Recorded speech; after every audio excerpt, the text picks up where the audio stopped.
Hello, sir. Please, can you take over, Mr. Wells? Okay. All Okay. right, sir. Greetings to Thank you very everyone in much. the Good room. afternoon, sir. Yeah, we're back again. I think I could Good see day, sir. everybody Yes. around. Greetings, everyone. Okay, it's Greetings, sir. my pleasure getting to. Yeah, greetings to everyone. So it's my pleasure getting to have us commence the class now. So, as to a view to introduction, I want to reiterate that we actually get to maximize this moment and we get to take every bit of what will be taught today seriously so that we can actually have every bit of information that will be disseminated today fully utilized. And I want to believe the essence or the reasons why we are here, we are actually trying to see how well we can navigate through the traveling space and get to maximize all opportunities that present itself within the traveling of species so that we can actually get to render services that will be bespoke and that will also bring about the generation of revenue. So in view or in the light to that now, our advice, I think the class has been recorded. So let's get to take questions. Let's get to take questions in the course of the class. And I think at the end of the class, I'll be giving out just one person. I learned a larger percentage of the participants in the class are in Nigeria. So just to encourage you for participating, I'll be giving out 20,000 Nigerian naira. I think that has been sent already. So at the end of the class, somebody will be going home with 20,000 Nigerian naira, just one person. So the much you can pay the very best of attention you can and get to take notes if possible. And if there'll be need to ask questions, you'll get to ask questions. Every bit of what we'll be teaching today are actually what costs so much. Some persons pay thousands and thousands of thousands. I could still remember before I could actually get to enroll for the to become an immigration lawyer, especially for Canada, it cost around 15,000 Canadian dollars. But a bit of some of those informations will be dissipated for free, and you're still going to get all of that most likely between the time we're in this meeting and tomorrow. So I just want us to maximize the space so that we can utilize every bit of the opportunities that today will be presenting. And just like I stated, at the end of today's class, Madam Dorcas will be transferring 20,000 Nigerian naira to just one person in the house. So let's maximize the moment. So once again, so everybody, I think a lot of person, I can still see a few persons, but I think virtually everybody who is here, 80 to 70 to 80% of the persons here are the regular persons who we have been having similar meetings like this. So in light to that, for those who are joining us, a big congratulations for making it down and for also taking the initiative to see how well you can equally increase your own revenue. So in that manner, so we are going to start without much ado. We actually have fantastic programs or fantastic knowledge areas to be gained in the course of this short section. So for today, we are going to be looking at just two areas, the IATA, and we are going to look at e-visas, IATA and e-visa services. And God helping us for tomorrow, we are going to touch other areas like travel insurance, immigration law, how to get proof of funds for with zero percentage, and you just get the funds, how to go about that. But for today now, we are going to look at IATA registration. It's going to be a practical session, so you're going to see the IATA dashboard, what you need to know, how to sign up and all. Then in sequence to that now, we are going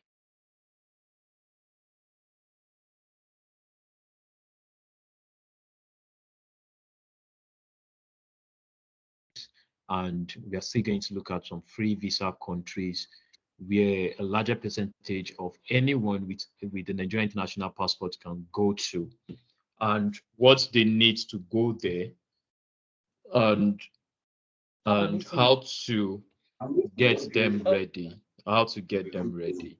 So we are going to look at that. So, but before we commence services and the e-visas, then IATA will come in later, but all of that will be taught in today's class.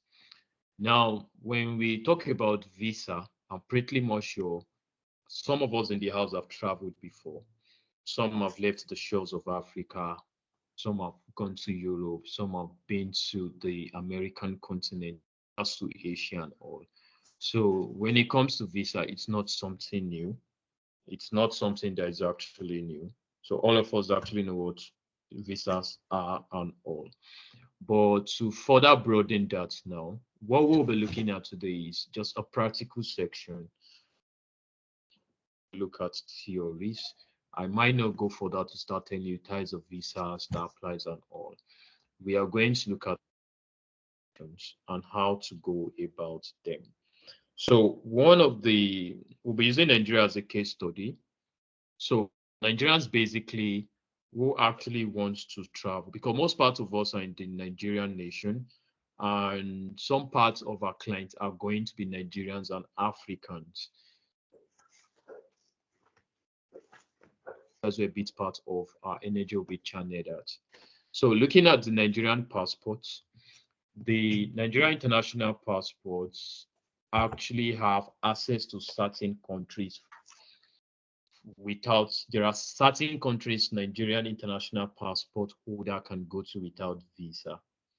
And there are certain countries Nigerian international passport holder can actually move to with the use of the e-visa.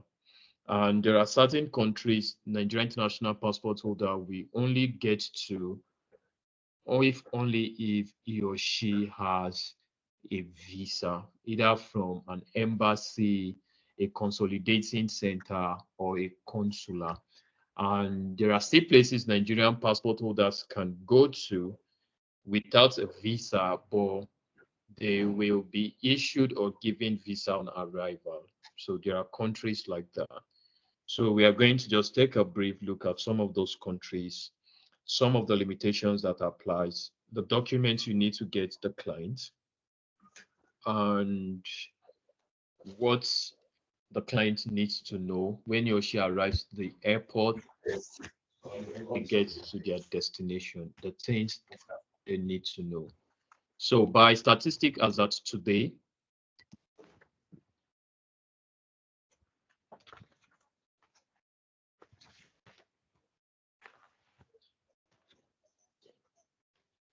I've written it down. Don't tell me rubbish.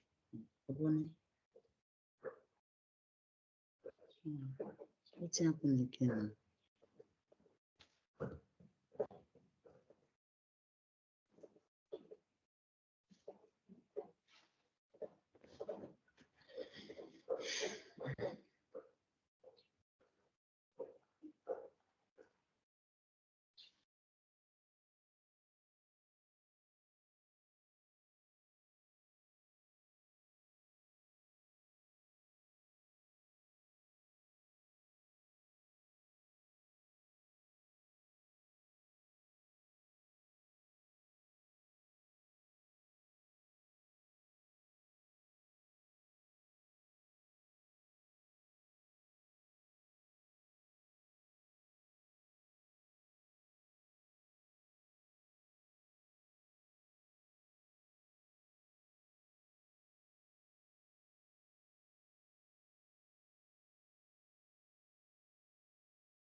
We can't hear anything again.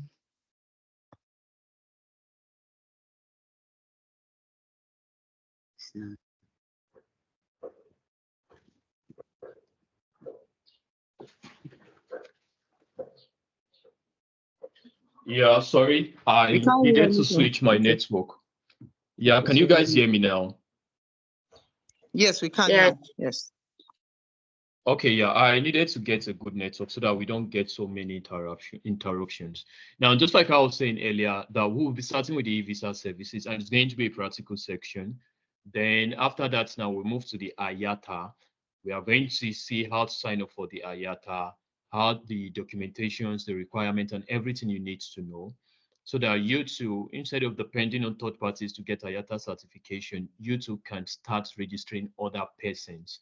And just like I stated earlier, also have been in the class that a few times we got some agencies to register them for IATA. They paid as high as $2,000. And by equivalent, you know what that would be in the Nigerian economy today, using the Nigerian naira at about 1,471 to even 1,550 at the BDC market.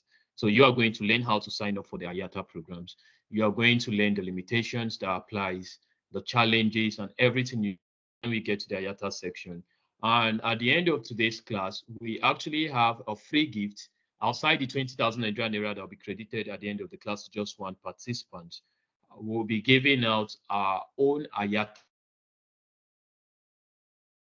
material that every participant will be getting for free today. It's called the IATA Bible. So the essence or the reason for the IATA Bible is to serve as a guide, a kind of a statutory guide on all you need to know as touching the IATA industry. Because it's pre-believed that as a traveling agent or as a traveling consultant or as an educational consultant, if you're not so astute around IATA and all of those things, to some extent, you practically will not be considered to be a professional. And you know, professionals are people who are astute at what they do. They are juggernauts in their fields and they are like gods in their professions. So that is the reason why we are giving out the IATA Bible. Ideally, if you want to get the IATA Bible outside this Thank platform, you, sir. that could go, yeah, you're welcome. You're welcome. That could go as high as $500. But I deem it necessary because I see everyone who is in this particular section to be a part of a family. I see everyone to be part of a community, and your success is actually our topmost priority. I just want to see a space where, in the shortest possible time to come, a few and to everybody who participated or who have been taking part in all of these subsequent trainings and all, to become exceptionals when it comes to the traveling space and also to become top consultants. So in that case now, we'll practically have an ecosystem or a community where everybody excelled at their different service delivery. So the IATA Bible has been sent. So I believe at the end of today's class, Madam Dorcas is going to give us the Bible for free. It's called the Bible because it's actually the chronicles for excelling in the 21st century as a traveling consultant or as an educational consultant. So everything you need to know about the IATA is there. And you yourself too, at the end of today's section, we know how to register yourself and you know how to register other people for the IATA program. And for some of the certifications we are going to look at, which you might to some extent not be able to get at your disposal, we have actually made a provision for that. So for documents you don't have, we will be using our connections and good name to actually get you all of those documents at no cost. So if by adventure at the end of today's class, you decided to add IATA registration to your portfolio of services, you can charge your clients whatever amount you want to charge them using the knowledge you'll be getting here today. And for all the documents you might need to actually spice up the application process, we'll be giving all of that to you at no cost because I just want everybody to succeed. Now, but before we go to the IATA, we'll be looking at the Thank you. visa God bless you. services. Yeah, we most welcome. We most welcome. So we are going to look at the visa services, how to start visa services. By far, visa services, just like the ticketing, the hotel reservations, visa services is actually technical in itself. But before we go over that now, I'll make bold to say for every visa that is denied, there are no village people. Yeah, like let me get to say that. You know, a few times I do understand coming. I'm also Nigerian. traditionally, Africans are known for voodoo, are known for cosmic powers, are known for black powers. Like they could just do everything just to make certain persons or make people not to go forward in life. For every time a particular applicant gets a visa denial, I just want you to know that it's not his or our village people. It's not the devil. It's nobody's responsible. It's just as a result of documentation. The reason is because no visa officer wants to decline your visa. No visa officer wants to deny you visa. No visa officer wants to prevent you from going to a particular destination because he or she doesn't like you, because you are black, because you got dark skin. Nobody wants to do that. The reason is to the fact that for each of the interviewing officer, the consular or the visa officer, there are protocols, there are rules, there are laws, there are principles guiding approval. That's why you can't actually do well in the visa space if certain documents are not in your possession. And one of those documents, especially when it comes to UK, Canada, US, you too need the immigration Bible. So we have what is also a kind of a document, statutory document that the immigration officer or the visa officer check through to either give you a denial.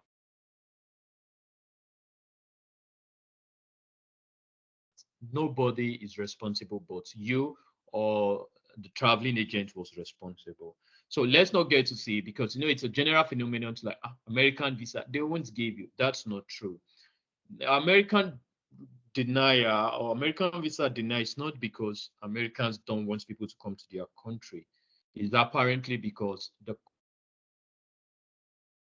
actually avail such opportunities are not met. So we are going to look at that too under the visa services. But I just want us to have our minds.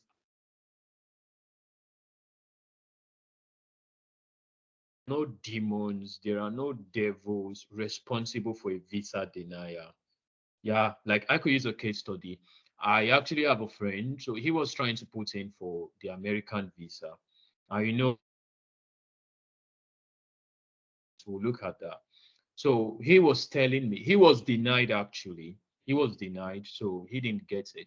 But during the time he was still trying to get himself the visa and all before coming for interview and all, he told me he fasted for 9 days without eating. I was like, wow, that's so strange.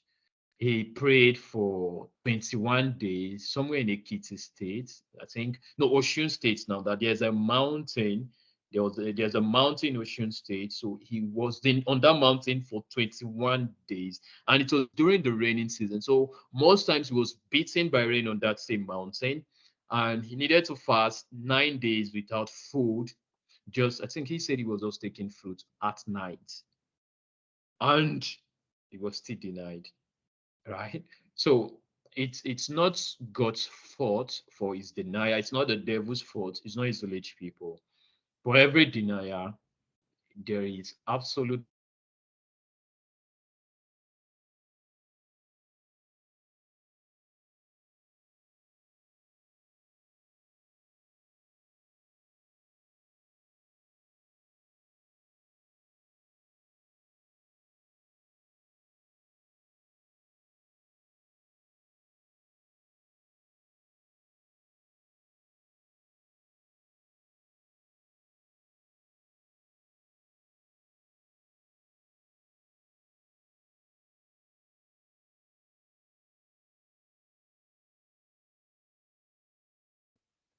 Sorry, can you guys hear me? You just came back. Yes, Just you came just back. get back.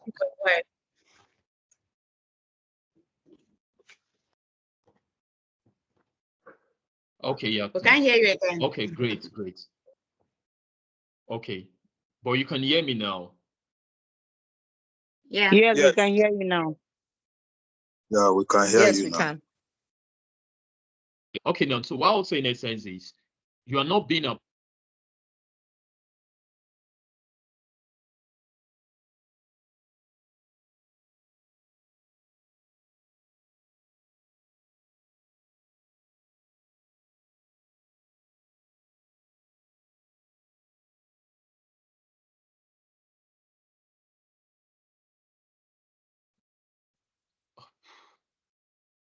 Can you guys hear me? You just got back. Okay, please. I don't know what's wrong with my home network.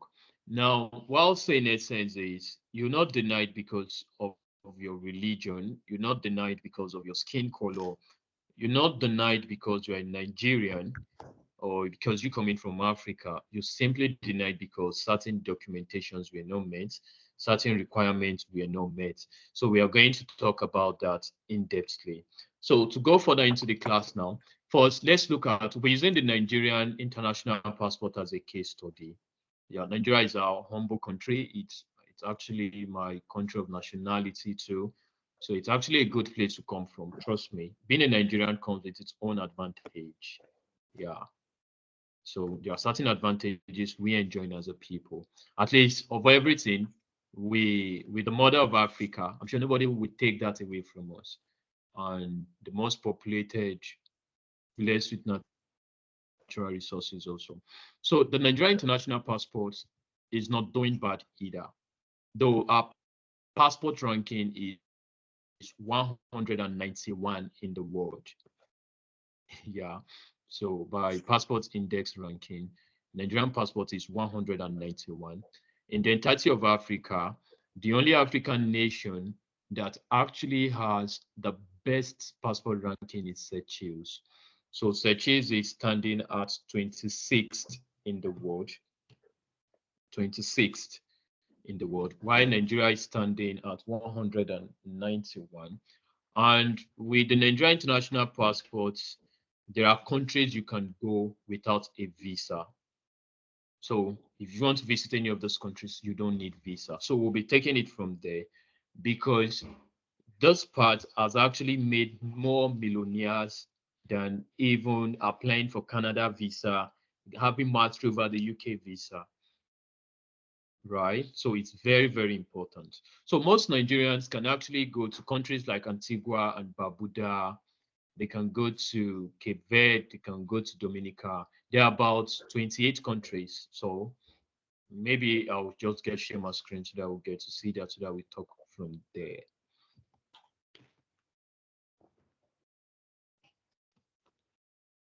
So if you're holding the Nigerian international passport, you can easily go to these countries. But those countries are not so promising. Yeah, they're not so promising. Can you guys see my screen? Yeah. Yes. I can Okay, see it now. great now. Yeah, great. So now over time, most persons have always wanted to leave the country, especially the jackpot syndrome. Everybody wants to leave. Everybody wants to leave. So most persons don't actually care where they're leaving to. Yeah, I know a few persons will tell you just anywhere, just get me to anywhere. As long as I'm not in Nigeria, I'm fine. Though I do understand the economy is biting, our economy is not doing so well, and cost of living is just becoming so expensive by the day. So people actually want to live at every possible means. So there are still other travel agencies who are actually rendering services on this part you can see, and they are making tons and tons of thousands and thousands. And one of the opening for these visa-free countries is the Caribbean nations. Now, on my list here now, if you can see my screen, now the highlighted part, I'm about highlighting some part, they're actually the Caribbean nations. Most Nigerians have migrated to Barbados. Yeah, everybody wants to go because they want to leave the country. So they don't mind where they are going to. They just want to leave for Barbados. And I'm going to show you another screen. So on this other screen now, you are going to see the requirement for moving to Barbados. It's visa-free country, so you don't need anything to move to Barbados. But the challenge to going to Barbados, let me just mention some of the Caribbean nations here. Barbados, Dominica, St. Kitts. Okay, we don't have the Haiti, Fiji, Barbados, Dominica, St. Kitts and Nevis. So those places I just highlighted, Nigerians can go there visa-free. So as a matter of fact, you can even go there tomorrow. You can decide to go on Monday. And on this part of my screen, if you can see my screen, let me just get to take it off. If you can see my screen now.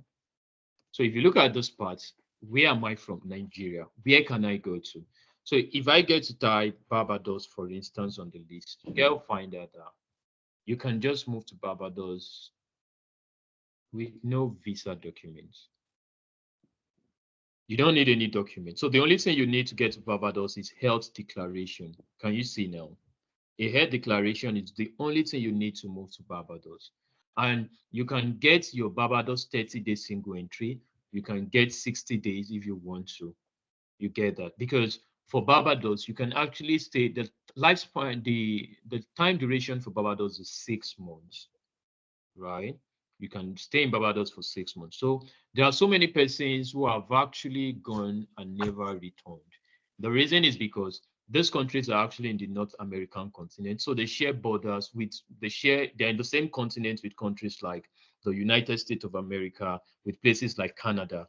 So most persons feel if I just get to Barbados, somehow, I'll find my way and move to Canada. And I know a few persons who have come to the US from Barbados, right? So you can say it's visa free.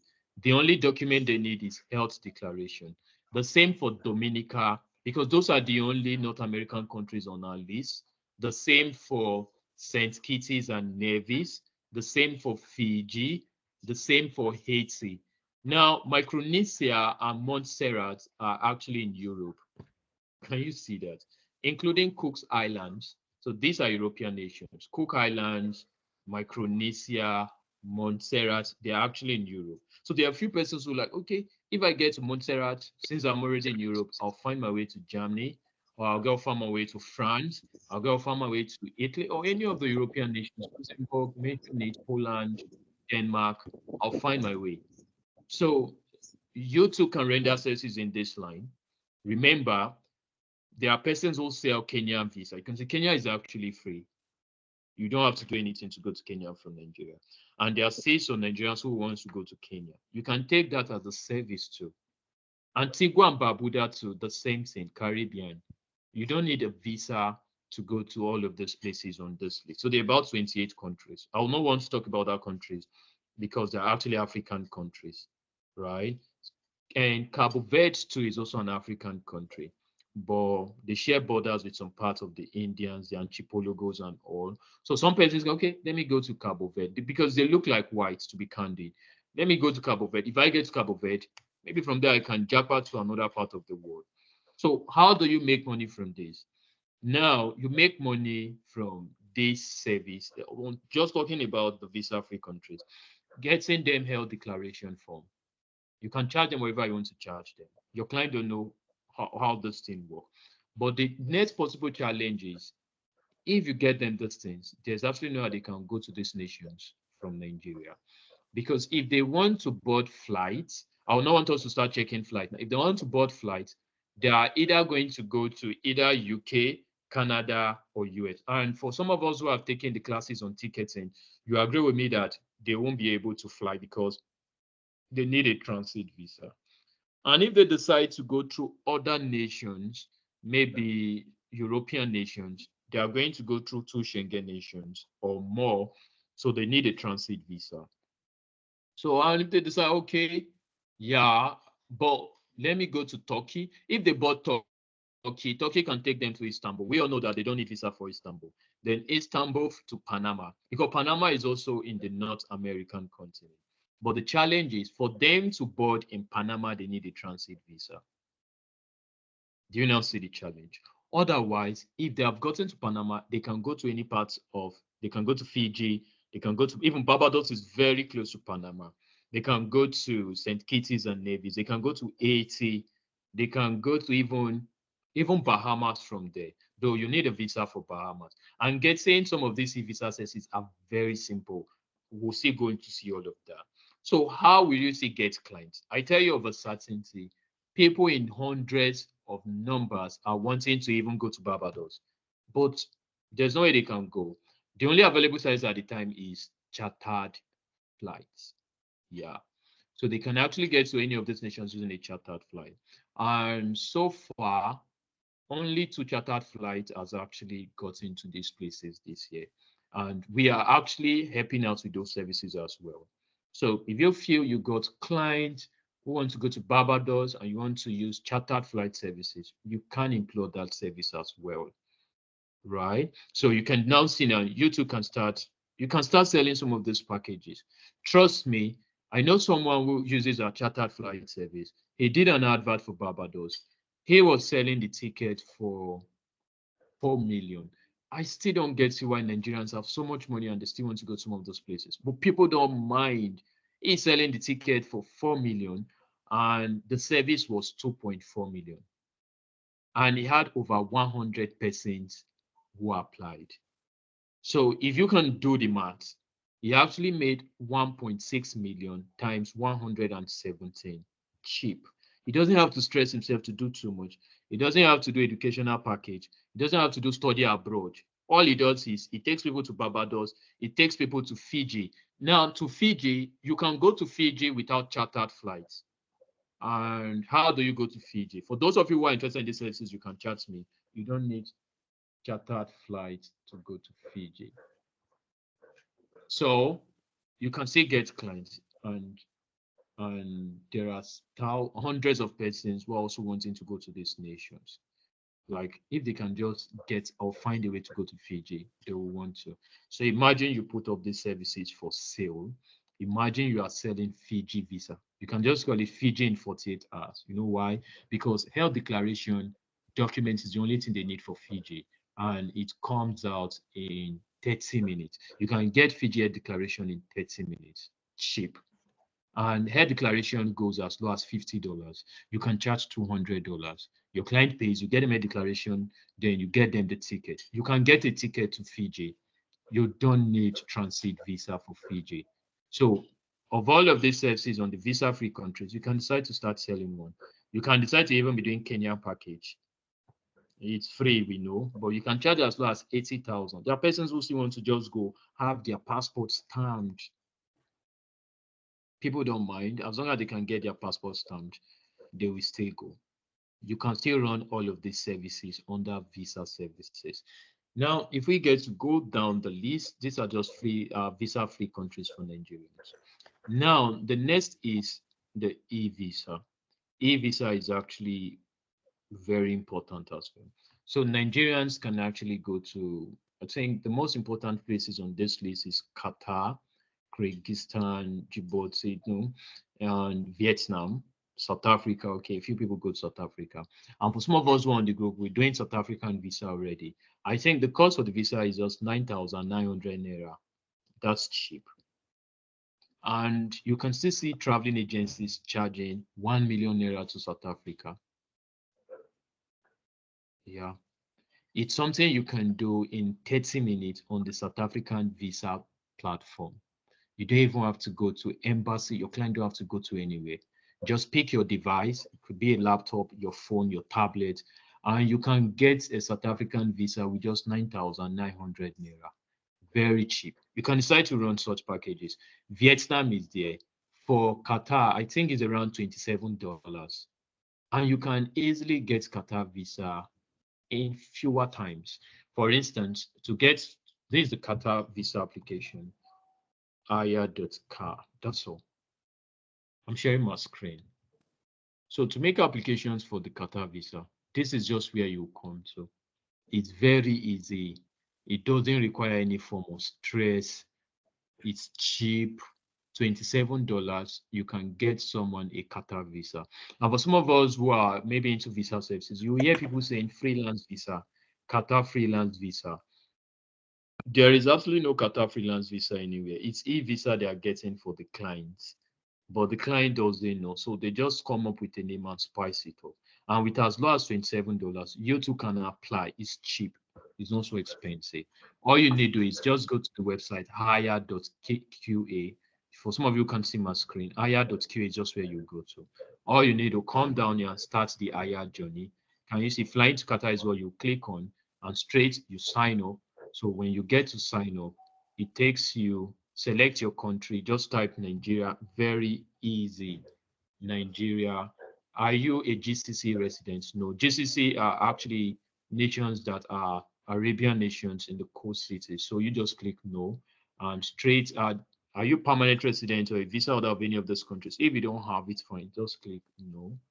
Then the very next thing is confirm. Then can you see tourist visa? Just click on that from the comfort of your house, and you can see this visa costs 100 Qatar. And if I get place 100 Qatar on Google to dollars, is like $27. And $27 in Naira, I believe, is less than 50K. No, sorry, it should be less than 50K, I believe, regardless how bad our currency is looking at the time. So you too can just do these things. They are not rocket science. For South Africa, you can just go to South African visa portal and just sign up for a South African e-visa, each free. Same as Vietnam. Vietnam is even 2 days. You can get Vietnam visa as low as 2 to 5 days, whether tourist or business visa. And you know, with the trend now, most people want to go to Vietnam to shop for hair, to buy hair and the likes. You can still get your client a Vietnam visa, each free. The same also applies for the Kyrgyzstan too. Lesotho is in Africa, so most African countries might not interest Africans. But some Africans don't mind going to Qatar, some don't mind going to Vietnam, some don't mind going to South Africa, at least Suriname too. Some don't mind. And all of these services, you can actually get to render them each free. You don't need so much knowledge. They are not so expensive, but you only need two things. For an effective registration, because for most e-visa services, you have to get the following in place. First, you have to get your tickets, airline flight ticket ready. Then second,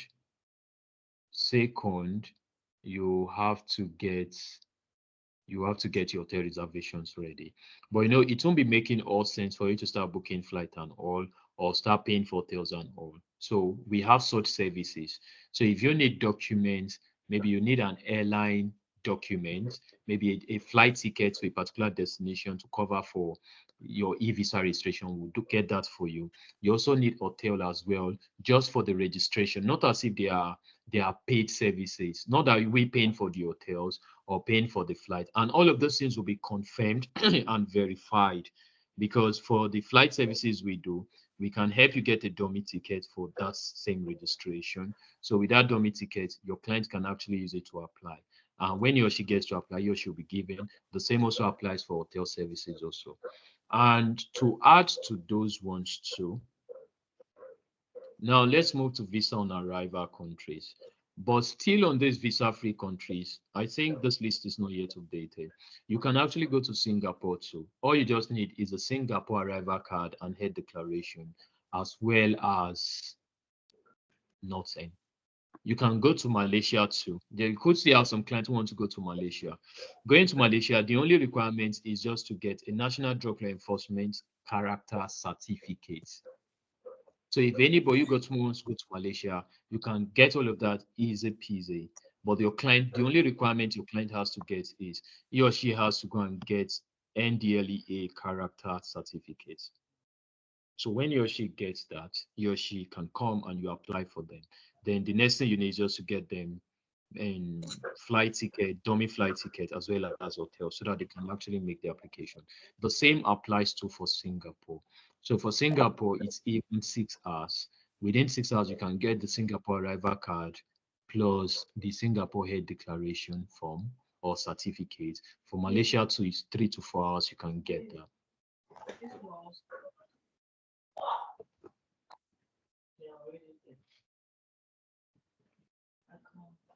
You get that now. So in that case now, that is also how to get some of those things up and ready.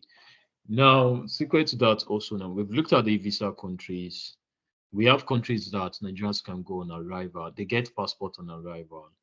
And these are just some of the list, though not too many good countries like Mauritius. But if you are going to Mauritius, you actually need head declaration for Mauritius as well. In Maldives, you can still get clients who go to Maldives for vacation and all. I think those are just the only good countries on that list. Ethiopia is an African, Palau, Timor-Leste, Tuvalu, Uganda, and all, Mozambique, and the likes. So when it actually comes, Mauritius is also an African country, and Maldives is also an African country. Madagascar is also an African country. But most persons have gone to Maldives for vacation. You don't need a visa. It's visa on arrival. All they need is just a flight ticket and an hotel reservation ticket, a valid flight ticket and a valid hotel reservation. Once they have that in place, they can actually get to fly to Maldives. And there are so many families going to Maldives for vacation. There are so many persons finding their way to Maldives for vacation. So you can actually get clients. You can actually get clients who could go to those places. Now, the next is countries with visa requirements for Nigerian citizens. So many countries you can think of. So I will beg to take about 10-minute break just to get something up. Someone wants to deliver something to me, then I'll join shortly. So when I come now, I'll now get to say the basics requirements for getting visas, especially when you have to go to the consular or when you have to go to see a visa interviewer. So in the next 10 minutes, I should be back up and back. So I will request you guys just avail me a moment. I'll join you guys shortly, but I'll still be live notwithstanding. Okay, sir. All right, thank you. Thank you. God bless you. No Okay, problem, thank you, sir. No problem.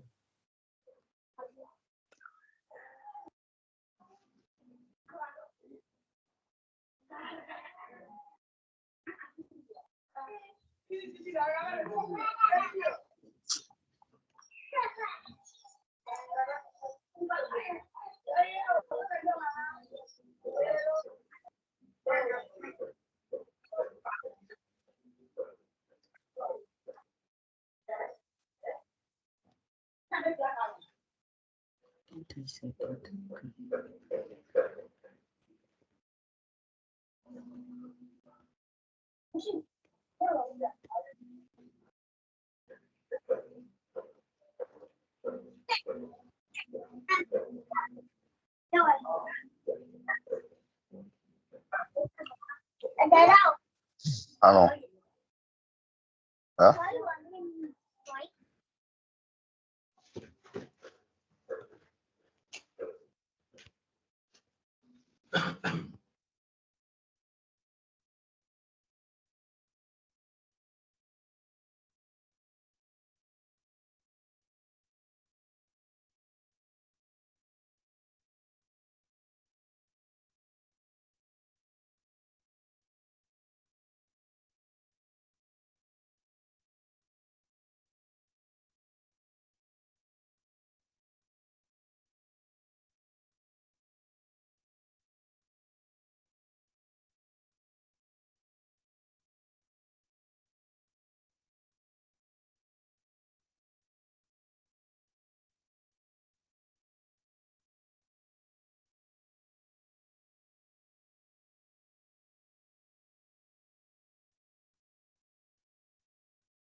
orí owó mi gbogbo ìta ló dúró sí.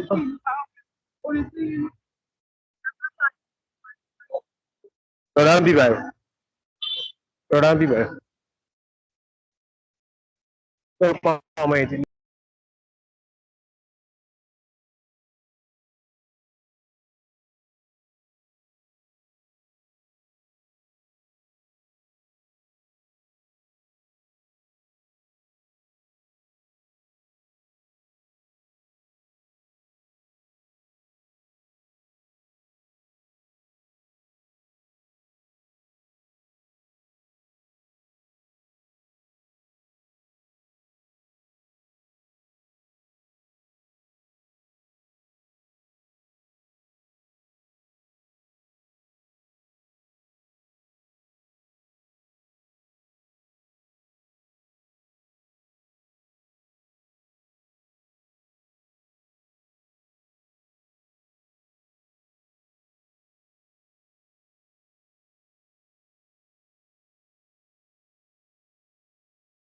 Hello?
Hello? Hello, we are here. Sir. Okay. But everywhere is quiet. He's not yet back. Sure, we're waiting Yes, we are for waiting you. for the convener now. I would like him to emphasize more on Canada and US. I have Canada more and clients. Yes, Where I you have dey more wrong go? clients. Where you No wrong? be That me dey is do, I get. that should be under the countries that we need visa for now, and that is where Yes, he is yeah, before he said I'll he's coming ask back. questions on that. Let him So let's be emphasize more. patient when he comes. When he comes, let's be patient. Okay, okay, no problem.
Hello?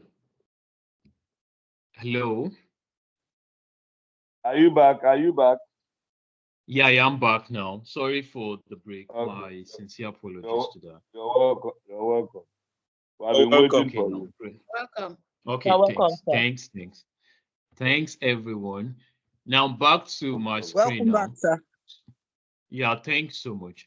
Now, we do have certain countries where visa will be required. And in that vein, or in that case, is either a Nigerian passport holder apply to either the embassy or the consular or to some immigration centers. And one of the popular centers in Nigeria, immigration centers, the VFS centers. For some of us who have actually applied for Schengen visas, or who have applied for Canada visa, we practically must have gone or been to a VFS center in Lagos or in Abuja. So those are immigration centers. So in a bit now, when a visa is required, It simply means a physical interview or physical presence or the need for biometric capturing will also be required. Over time, statistically, most persons have been denied visas in this respite. In this vein, when they have to go to the VFS center, most times visa is denied. Going to the American embassy, visa is denied. Even making applications for UK, Canada, visas are usually denied. So what are some of the prerequisite factors? Now, we are going to split these countries on the list, about 170 countries. There are 170 countries. There's so many countries. The Nigerian passport is actually not doing well. Because places like Seychelles, for instance, is also an African nation. They have over 121 visa-free countries, including the United Kingdom and Canada. Even they actually have what is called the American visa for the Seychelles on a pool system. So you can see these are still African countries. A South African passport holder can still go to more countries. Someone from Mauritius can still go to more countries. Someone from Morocco, even Morocco have free visa entry to Canada. So you can imagine, so a Moroccan just holding his passport can go to Canada, everybody's dream country. And I'm sure it's most of us who are in this group to have been trying one way or the other to come or get ourselves to Canada. But someone from Morocco don't have to take the hustle, don't have to do all of this stress. He or she can just buy himself a flight ticket, get his health declaration document, board his flight, and straight to Toronto he comes, each free, just by virtue of his birth, just by virtue of being a Moroccan or holding the Morocco international passport. So now we are going to break this 170 countries into segments. Then we are going to look at the requirement that is needed for these countries.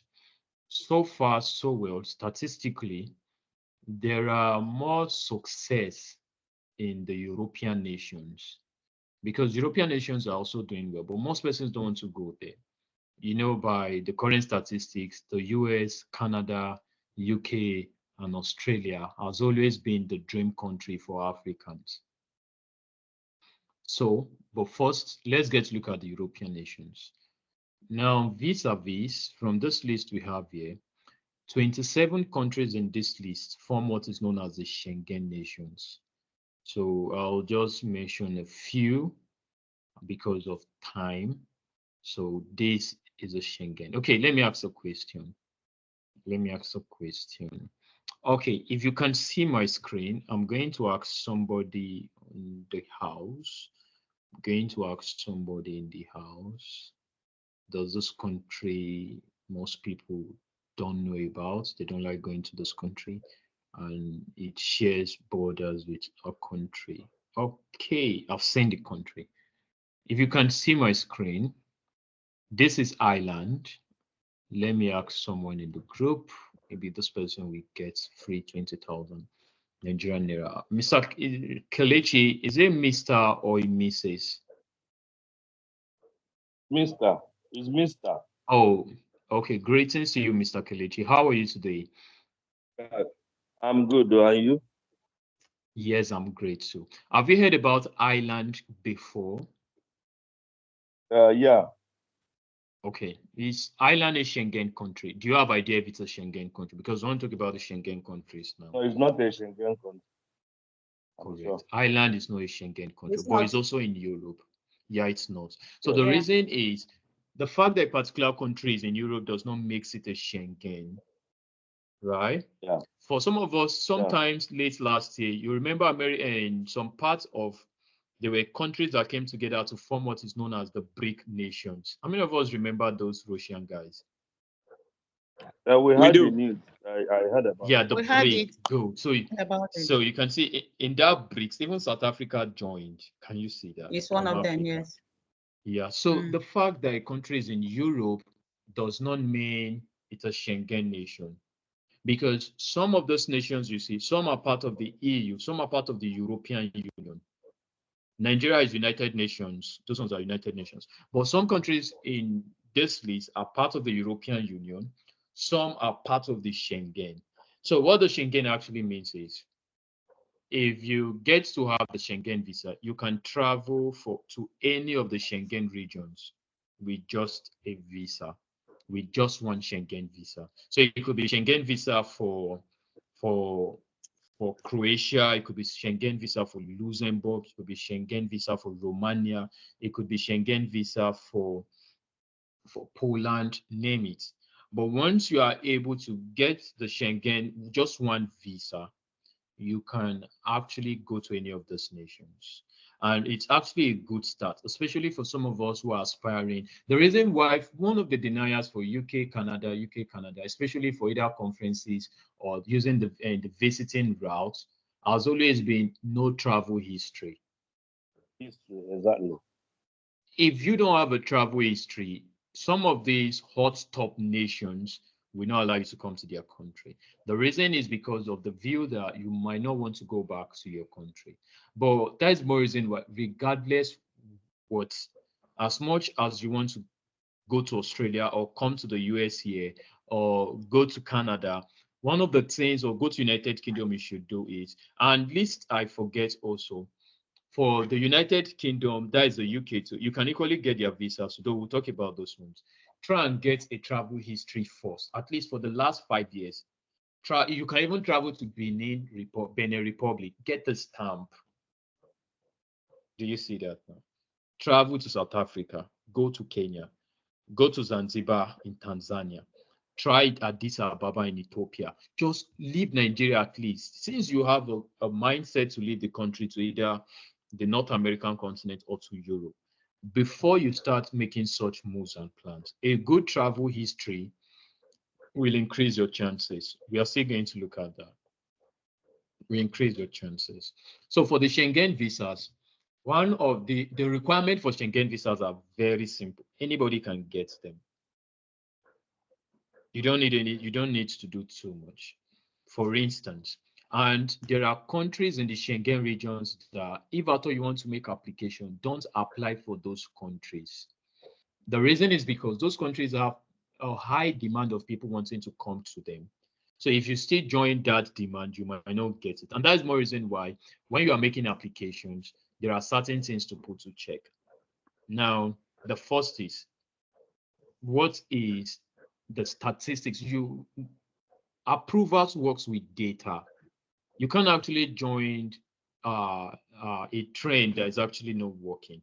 For instance, if you are going to come into if you are wanting a Schengen visa, to get a Schengen visa, you do that with the VFS Center. If you want links, I can share that maybe on your DMs after the classes. But the first thing is, there are Schengen nations that have no visa deniers. Let me ask a question. Anybody can answer if you know it.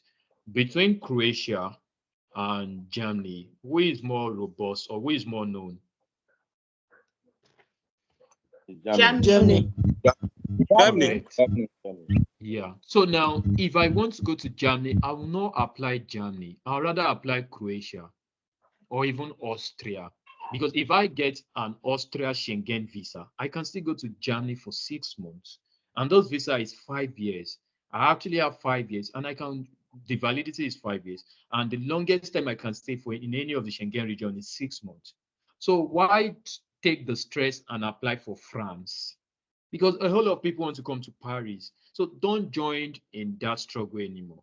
There are Romania is not even known. People don't ever apply to Romania. But unknowingly to most of those applicants, once you have a Romania Schengen visa, you can still go to France, you can go to Germany, you can still go to Austria, you can go to Luxembourg, Lithuania, Estonia, Poland, Romania. You can still go to all of these countries. But unknowingly for them, since they want to go to Germany, right, they will not apply for Germany and they'll be denied. Whereas they can still apply to Croatia, even Romania. Even Croatia and Norway have the lowest denial rates. The chances of getting it using the Norway Schengen visa is very high. It's about 94%. While the chances of getting Germany or France is slim, or even Italy is very slim. Whereas if you have done Norway, you get the Schengen visa for 5 years, go to your Germany, go to France, and go to other places. And most of these nations still have some programs they are running, but time will not allow us to utilize all of these routes. So the Schengen visas requirements are very simple. One of the major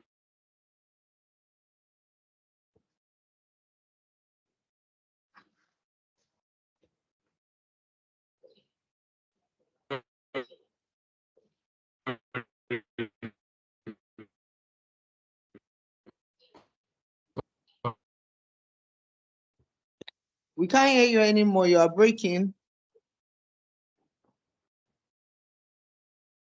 Audio lost.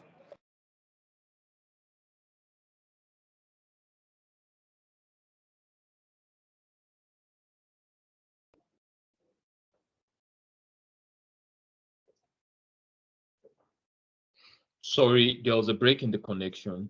I just want to believe everybody is hearing me.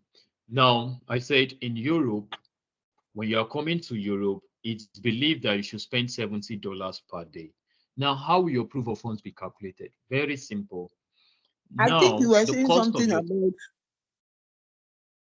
You were saying something Okay, yeah. about the major requirements for Yeah, Schengen visas. for the Schengen. Yeah, the major requirement is the proof of fund. Once you have zero or your proof of fund strength is low, you will not get it. And how will that be calculated? It is believed that you should spend 70 euro per day. Now, someone is actually making application for Schengen visa. On the application he's filling, he was asked, when do you intend to leave Nigeria? He said 7th of July. When do you intend to come back to your country? He said 5th of January. 2025. How many months is that? 6 months. Between July and 6 January, months. 6 months. So can you 6 see months. now 6 months has about 180 days. So 180 times 70 euro. That has actually raised the proof of funds so much. And beyond that, also now, the approving officer have to factor your flight tickets, and they also have to factor your hotel stay, because if you are going for tourism, for instance, we'll still look at some of the certifications, but proof of funds is the core. You are going for tourism, certainly you have to stay in the hotel, because we don't know anyone in Norway. Now you want to stay in the hotel for 6 months. Let's assume average stay is 30 euro. Now 30 times 180. You can use it now, you'll be needing more funds and more funds and more funds. And in most cases, the Naya is just knocking at the door. So how do you cushion this? Never visit any country for more than 5 days. Yes, I know you actually need the Canada visiting visa, the 10 years Canada visiting visa. And if God help you, you get it, you don't want to return, we know. But don't go and state that since you are coming for tourist or visit, you want to go and visit for 5 days and you don't have anyone you are staying with, or sorry, more than 5 days, and you don't have anywhere you are staying, you don't have a friend or relative there, and you just have to start lodging in a hotel. If you elongate your stay, the Naya is just around the corner, because if you are a tourist, don't you have a job? Don't you have other things you are doing? Just want to go and be chilling, pardon me to use that word, just want to go and be relaxing in someone's country for 6 months. It's possible if you have the means. Proof of funds will come in. So never apply for more than 5 days. Nobody knows, no, the visiting officer, the visa officer doesn't know the number of days you want to stay. You are the only one who knows. So shorten the stay. 5 days is okay. Outside getting that now, another core requirement, you see, we have not even gone to your others. These are the 2 core requirements: your proof of fund and your health insurance. Some of us are actually making applications. We are not using the right insurance programs. Every nation or every program has insurance policies that cover them. So the insurance you use for Barbados, or the air declaration that's used for Barbados, is not what you use for Schengen regions. There are European insurance bodies that works with the Schengen. So if you are using the insurance for Canada, or the insuring body for Canada visit for the insuring body for Europe, you might not get it. So you just have to know the right insurance policy. And you too can sell insurance packages. Insurance packages go between $30 to $50. You can sell them $70 to $100. If you want that, you'll get to know that in tomorrow's class. I think it's part of what we'll be learning tomorrow. So you must get the right insurance. Now, if you'll be staying for 1 month, at least, if you'll be staying for 5 days, get 1 month's insurance cover. And insurance are also important. They are not just mere documents. God forbid something bad happen, that insurance policy will cover or speak for you. So that is another thing to note. Now, beyond the proof of fund and insurance, you need to come with the following documents. You need to come with a flight ticket and the name, the hotel reservation. Though I've explained this, you don't need to buy a real ticket because you might be denied. And some of these airlines might not give you a refund. So you don't buy a real ticket, you buy a dummy ticket. You don't pay for an hotel you have not gone to. You still have to get a dummy hotel reservations. I can guide you on how to do all of these things. They are easy, they are cheap. So that when you want to package your client for Shin, because I want to believe after today's visa class, all of us should start running visa services, especially we have learned a few about the e-visas, visa-free countries, countries on arrival. And even if you are running Schengen package, the core requirement has always been proof of funds and insurance cover. Get the right insurance policy. And beyond that also now, you need to come with flight ticket documents, verified flight ticket. Most people don't use verified flight. They don't get the right ticket. They'll just go and do a flight reservation. For instance, if I go to Qatar website, I can reserve a ticket for the next 3 days. Now, do not use a reservation because reservation is still a ticket awaiting payment. Because by the time you come with that reservation, the visa officer can just go to Qatar website and put your details, and he will get to see that the ticket is pending. And in that case, he doesn't have to talk too much. He'll just tell you, okay, we'll get back to you, and that is a denial in the process. So don't make a reservation, because for some of us who are here, you can still reserve a ticket on your website. Don't go and reserve and print something and add it to the document. You'll be denied. So, and don't pay for a real ticket, because if you go pay for a real ticket and you are denied, you might not be able to get refund, so that you don't lose any form of money. You can still get dummy services. Anytime you want dummy services, you can reach out, we'll get that for you. You can still get dummy hotel, because they want to be sure that you have made an hotel reservation for those 5 days you want to stay. And it has to be a verifiable hotel, a paid reserved hotel, but you will not be paying, just like I said, so that you don't lose money in case of denial. So once you have this two, invariably, before going for visa, you must have your passport. So you must have your passport with you. You can do the application online. And beyond this, national tie. What ties do you have with your country? National tie in this case could be assets. Do you have any assets in Nigeria? Do you have landed properties? Do you have treasury with the government? Have you gotten some? Do you have shares with some non-companies in Nigeria? Do you have bonds and all? Well, if you don't have national assets, it's not too bad, but it's good you should.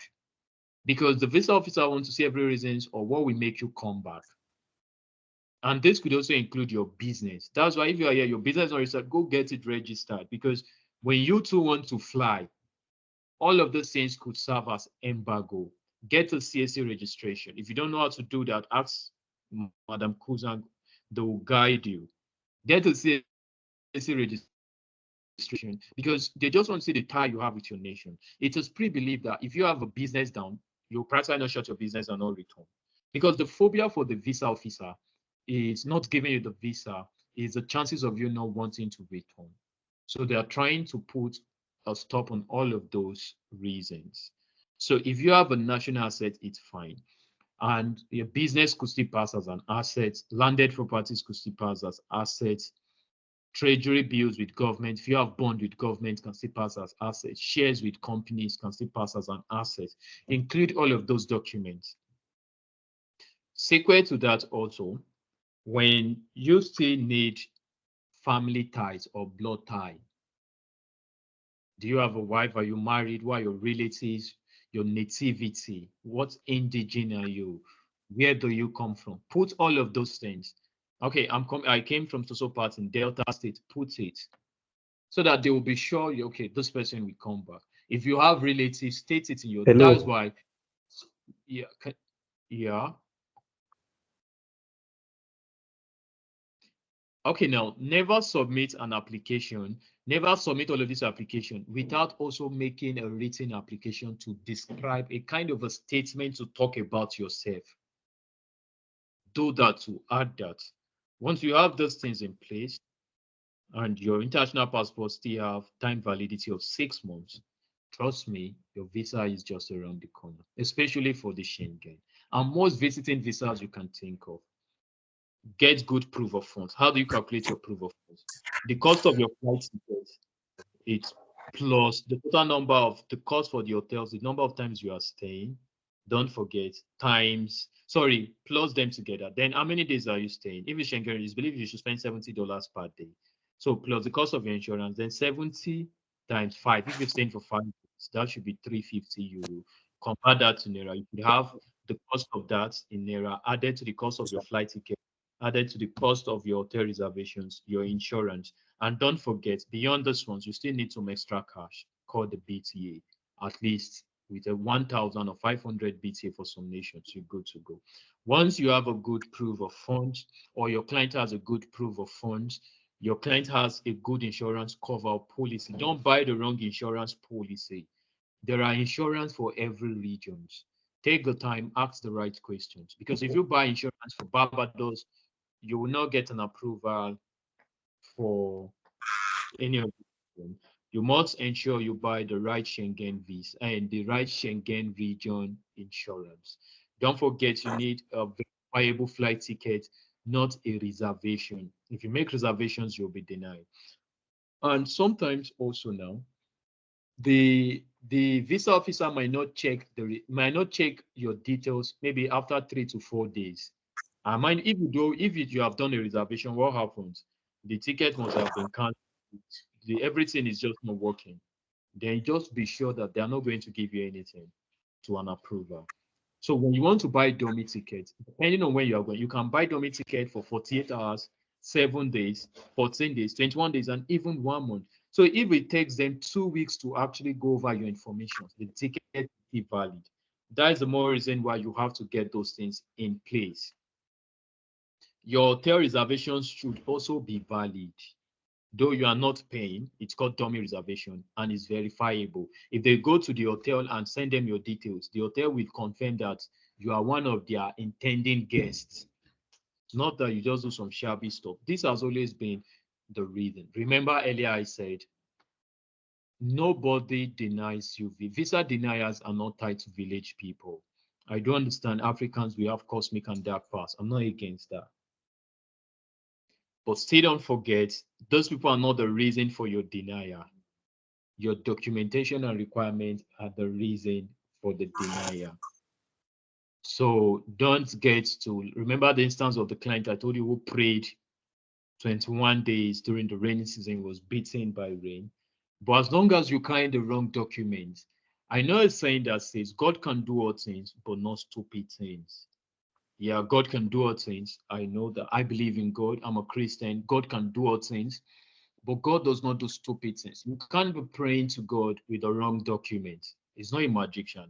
Or no, I do understand the Bible says that the heart of the king is in the Lord's hand. I understand miracles happened.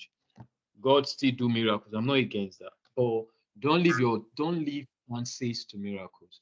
Because do you know, carrying the wrong document can, outside a denial, you can get a ban. You can get a 10 years ban. So why would you want to do that to yourself? So always ensure you get your documentation right. No one is responsible for the denier, or no one is responsible for the denier. And don't feel that the visa officer just wants to deny. No, he or she is under surveillance as well. Why they are still helping with the interview, there are other bodies who are checking them. It will say that the approval etiquette are met. So don't think that that woman doesn't like me.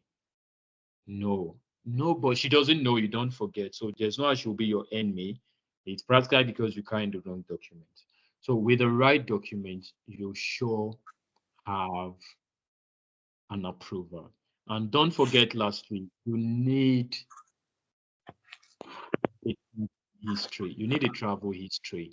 At least have your passport stamp. Don't just carry a blank passport and you're going to Europe, you're going to Canada, you want to go to Australia, you want to go to the US on visiting visa or conference visa, as the case may be. It's you might not, you will to all extent not be approved. But when you have gone to, you could even go to neighboring African countries, just try and get your passport stamped. Don't just go with a 30 or 32 page passport, 0 stamp. And here you are coming for US interview. That must be mystical. So once you have those things in place, the right documentation, and always use information that are verifiable. I don't understand. Some Nigerians in the aspect of proof of funds use doctored documents. They use doctored bank statements. Don't involve in such, don't accept such, and don't engage in such too. Ensure your clients get the right document. If you are running it for a client, ensure he or she has the necessitated proof of funds. Now you know the number of times they're staying. If it's going to Schengen times 70 in euro, the cost of his flight ticket, the number of days he stay in the hotel, and what's the cost for those days, his insurance policy, how much is the insurance cover, how much did he pay for the insurance, add that. He needs BTA as well. When all of those things are figured out, do the conversion in Nigerian naira and ensure that your client has it in his bank account. But when it comes to the proof of funds, there has been a cushion effect so that you don't use doctor, because some of those clients only have 2 million Nigerian naira, and that is about $1,300. And it comes up to you, say, I just do everything you can, I want to fly. Remember, you are not the approving officer. You are only a professional who knows the right information with the right information. So you should know that that will not work, because the cost of his tickets to and fro, a return ticket to any of those countries is between $700 to $1,500 to any of those Schengen countries. And he's now coming, all he has in his bank is 2 million. And he said, do something. And in doing something, you now start using doctored reports or doctored bank statement. That will not work, because the visiting officer might check. And if they check and they find out that it is doctored, clients might get a visa ban. Remember, it's not the client failure, it's your failure. Your business image will be tarnished and other referrals will not come. It's better to do just one successful job than to fail at 20. Because if you do one successfully, you become a juggernaut. I don't understand the Nigerian system.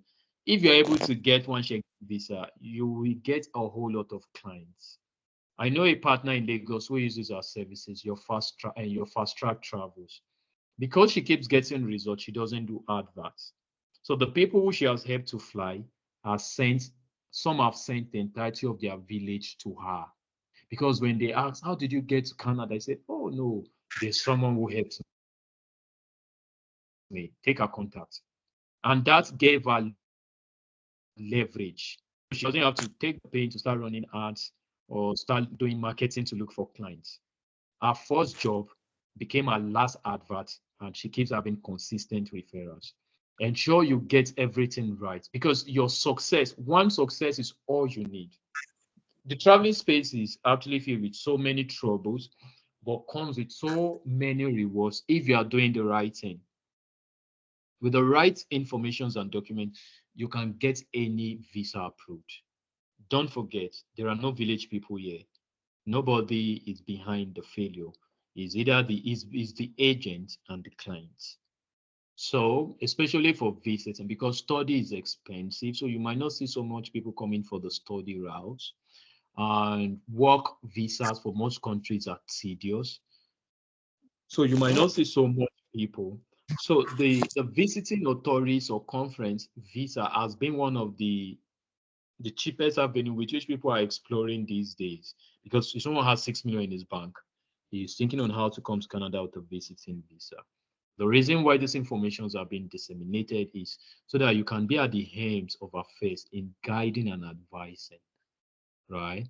So that is that for the Schengen. Now for Canada, there are many routes or there are many streams. There are many pilot programs to Canada. We do Canada package, but we don't do all the streams, right? So for Canada, which is everybody's dream, but I don't know, some persons, not everybody. Now, there are different routes to which people can get to Canada. But most times we explore the hardest route. I will just get to tell us the cheapest, shortest, quickest, fastest way to get to Canada, either for yourself, for your family, for your clients, or your friends. Canada, which is one of the fast-growing nations, everybody just wants to come by whatever means, has so many programs. Even as we speak now, there's a GHP pilot program that was launched just recently. They have picked up their caregiver program again, so many people will still go, and it's even permanent residents on arrival, so you can say it's juicy. So there are just so many programs. On the work perspective, some persons have heard about the LMIA, the Labor Market Impact Access Program. Now, most times, one route that has never failed has been the study route. Study routes rarely get deniers. And it's one of the most expensive routes because doing a program in Canada, you have to pay about 22,000 Canadian dollars or even more. So that has actually discouraged so many persons. So most people don't even think of that route. If you say study, say, no, I don't want to study. Just get me any way to get there. The conference, the visiting route has worked. It's not so expensive. As long as you get the same requirement for the Schengen is what you still need for the Canada is what you need for UK. The UK is 6 months. Canada is 10 years. America is also 10 years. American visiting visa is 10 years. It's doable. You can get it. Not so expensive. As long as you're having the right documents. But if you don't have the right documents, denial is just a knock away. But if you have the right documents, you can still get the UK visa in weeks. 6 months UK visiting visa. With the right document, you can get that. Canada 10 years visiting visa, you can still get that. American 10 years visiting visa, you can still get out the right document. But it might not be so cheap or easy. But the only shortest possible way to get to Canada is just do a short course. Many institutions in Canada, I don't understand for most part of the studies, sometimes in January 22nd, some of us who are into it, we remember the provincial attestation letter issue that came up, where if a client for an undergraduate program gets admission, he or she still needs the PAL or the provincial attestation letter, though most of the schools now do it because the government has actually given schools or provinces have given the schools access to start issuing that. So the provincial attestation letter is easy to get, but study still expensive. There are still short programs or courses you can do in Canada that you don't need a study permit, you don't need a provincial attestation letter, and they are between 2,000 to 6,000 Canadian dollars. And you don't even have to pay 6,000. You only pay 25% of the tuition, and you're on your way to Canada in fewer months. But the challenge so far is this route is not known to most people.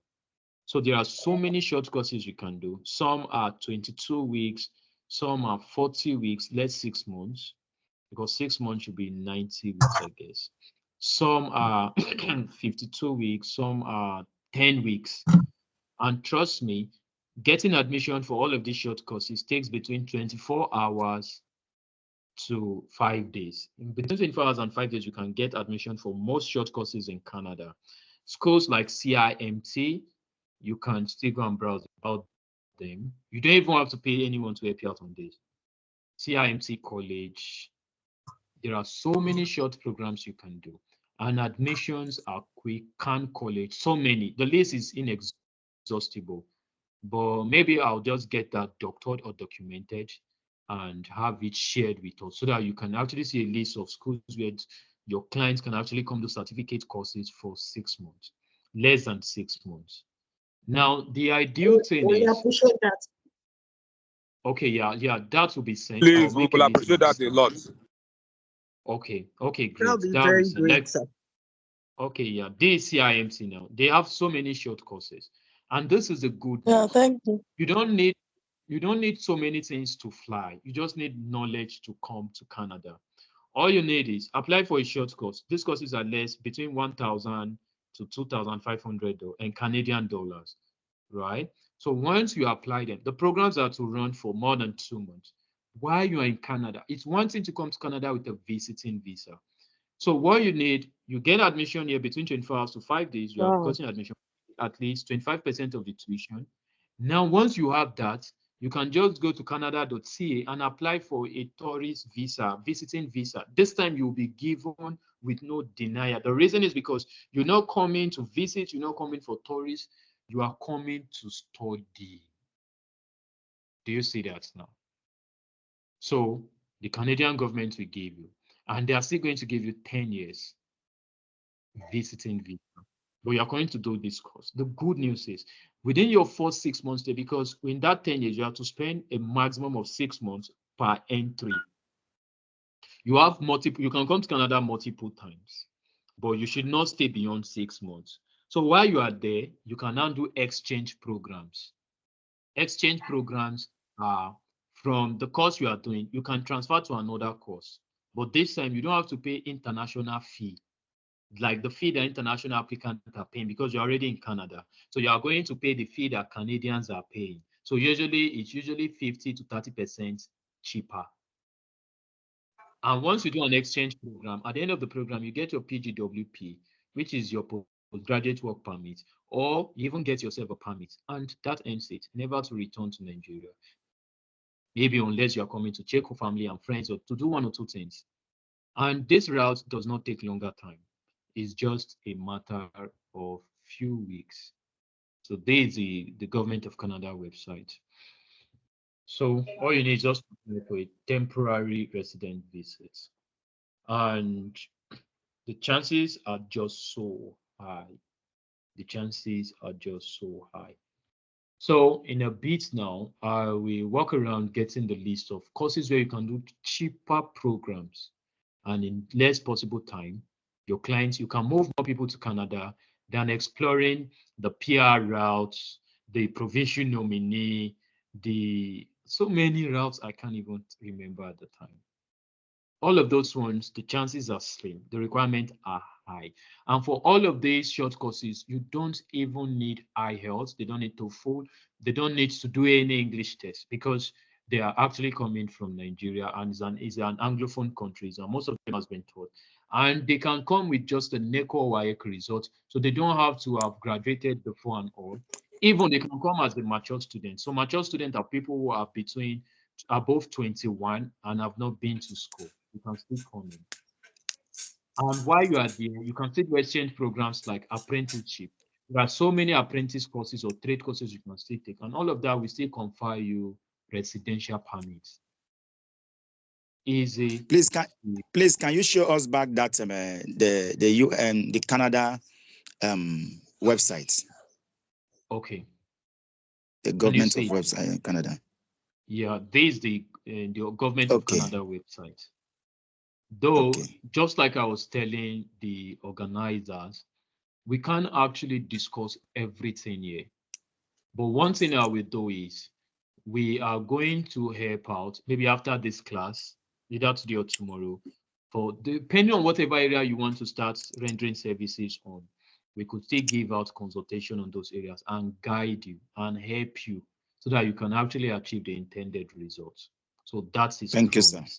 Thank you very much. Thank you, sir. Thank you, sir. Thank you, sir. Thank you. God bless you. Thank you, sir. God bless you, sir. Amen. Amen. And bless us all. Because the intended goal is to see every participant excel in the traveling space. Like my humble self, I've been around for a while now, and it has always been juicy. It's even the best industry. It's interesting to know. I read petroleum engineering. Wow. From the Federal University of Petroleum Resources at Fulham in Delta State. I even had my master's in University of Ibadan in upstream petroleum engineering. But I actually got to find so much relevance in the traveling space. And that has always been so amazing. Even at some point, I wish I even did hospitality and tourism, because it pays for real, especially at this time where what Nigerians need for the Nigerian markets is Nigerian markets are actually looking for a trusted consultant. And for you to be a consultant who will be trusted. You need the right information. It's just the right information you need. Because these things are not magic. These things are not rocket science. So once you have the right information, you can get your client to any country of their choice, to any destination of their choice. All you need is the right information. Always use valid and legit documents. Don't tarnish your business image by trying to use doctored documents. Any documents you can't provide, don't try to fake it, because that will also hamper on your service delivery. So that is that. That is that for the visa services, and pretty much sure we'll be having questions. So I'll just allow 2 to 3 persons to ask questions before we move to the IATA. Okay. Good evening, sir. Hello. Yeah. Hello. Good evening, sir. Okay. Yeah. Good evening to you. Yeah. Thank you very much. I call this. This is an impart. This is an impartation. I really appreciate you for that, sir. I'm Ben Great. I'm Ben Great by name. I'm Ben Great by name. Okay. Nice meeting you. Nice meeting speaking you. Speaking from Abuja. Okay. I want to ask. Nice. I want to ask. When a person doesn't have enough fund to make his proof of fund, is there any other way you can do it genuinely without cutting corners? Yes, there are other ways. Although that I never wanted to discuss that until tomorrow. But let me just the easiest way. If your client doesn't have proof of funds, don't use doctored. There are sponsored accounts. Sponsored accounts are organizations who have sufficient funds in their accounts. I do understand you might not have such connections, but we are there to help you. If your client don't have sufficient proof of funds, you can reach out for sponsored accounts. We can even use our own organizational accounts in Nigeria. And to some extent, at least the available funds there should be able to suffice even for a family of 50. And if we don't want to use our own organization, we have partners with other top big organizations and names. So we can still use their account for your client or your own proof of fund. So that will now cushion instead of going for doctored and ways that are not clean or legit, you will just have to use sponsored accounts. But I think that will be discussed in depthly tomorrow. So when we come around tomorrow, we are going to see how we can do that effectively. Right. Thank you, sir. Okay, so the next question now. This is Adegoke from Warri. Okay, nice meeting you. Well done. Thank you so much. We are grateful for your love and free mind in dishing this information. Thank you so much. Please, I want to add, yes, like you said, if you're going to Europe, 5 days is okay. I have someone that the brother-in-law is inviting, and she wants to stay in UK for up to 1 month. How do you see that? Okay. And meanwhile, the family have been rejected visa last year, but she's going alone. Okay. Okay, now just for the purpose of time, okay, I will advise you chat privately. But in sequence to that, since it's an invitation, because for most invitation, the invited doesn't have to do so much. Most times, the person inviting the invited is the one. So the invited is one who takes most part of the proof of funds. So if you're inviting someone to come visit you, maybe you're in UK, invite someone from Nigeria to visit you, it's expected that you are going to put certain things in place. You also get some documents, as well as you have to also get a copy of your bank account. That has to be attached as well. Because if you're inviting someone, you should have the adequate means to actually cushion or cater for them. So most times when you are giving an invitation letter or a business letter, in case it's a business visit or whatever, most part of the household has been taken care of. You don't have to do so much. But when you are going either for just you going for visits, you get that now. That is when it will be required of you. Okay, so the 30 staying a month there does not have any problem since she's been invited. And since she's invited, she can stay a month. So it's believed that the invited relative has the adequate means to cushion or sustain the invitee. You get that now during her time in Canada. But if she's just living, sorry, to UK rather, but if she's just living to the UK on her own, either for visit or tourist, she's just going there for tourism, don't use longer days so that it will not impound on your proof of funds. Hello, sir. Okay. Good evening, sir. Good evening. Hello, can you hear me, sir? Good evening, sir. Okay. Good evening, let's sir. just take one evening to you, ma, so that we can actually go to Ayata, unless you guys want us to do Ayata today. Okay. Hello, sir. Can you hear me? I think we should finish Ayata, and then if we have more questions, we can ask. Okay, but let me just take Fumi Lola Lawal. Other persons after the Ayata class will ask. Okay. My name is Fumilawa. I'm calling from Lagos. I just want clarity. I want clarity on the proof of fund that you mentioned earlier on. You were talking about come on, can tell me. Okay.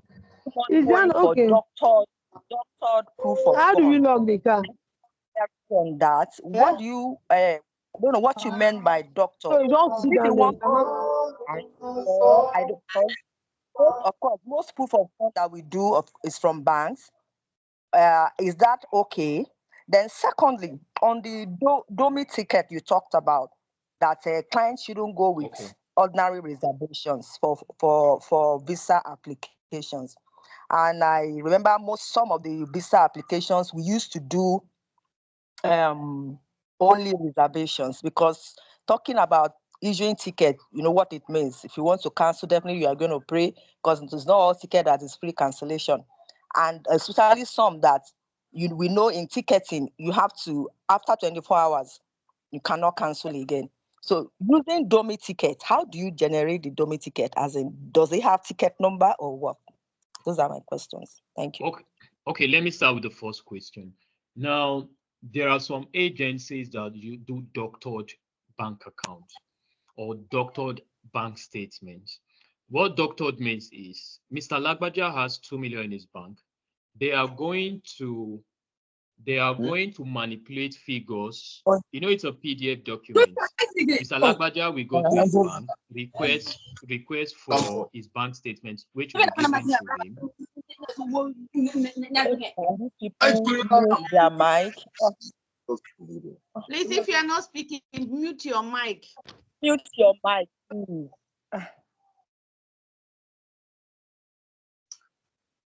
Okay, now, so let me explain the doctored. There are some agencies. That is why the agency you use go a long way to impound. Very bad. We cannot hear you well. I don't know if other persons can hear me. Yes, we can hear you clearly now. I can hear you clearly.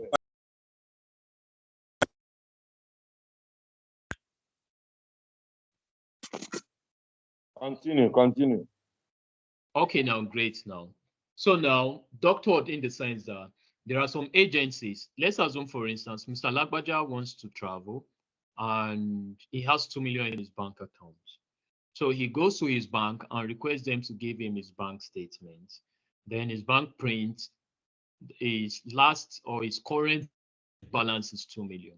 Because it's a PDF document, there are some agencies who will manipulate those figures, make transfers that never existed, and Mr. Lagbaja's PDF documents, the other manipulated PDF documents will now be reading 12 million Nigerian naira.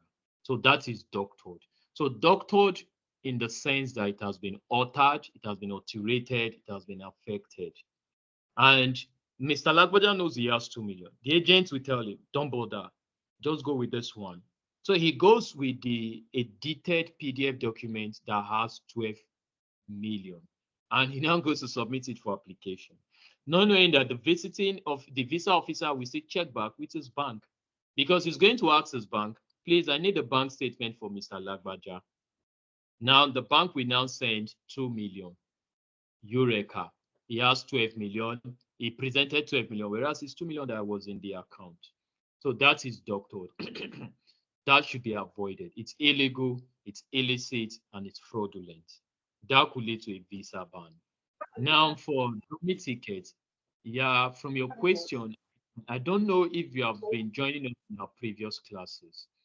Dummy tickets are verified tickets. Just like I stated in the last class, the dummy tickets are paid tickets, but they are not fully paid.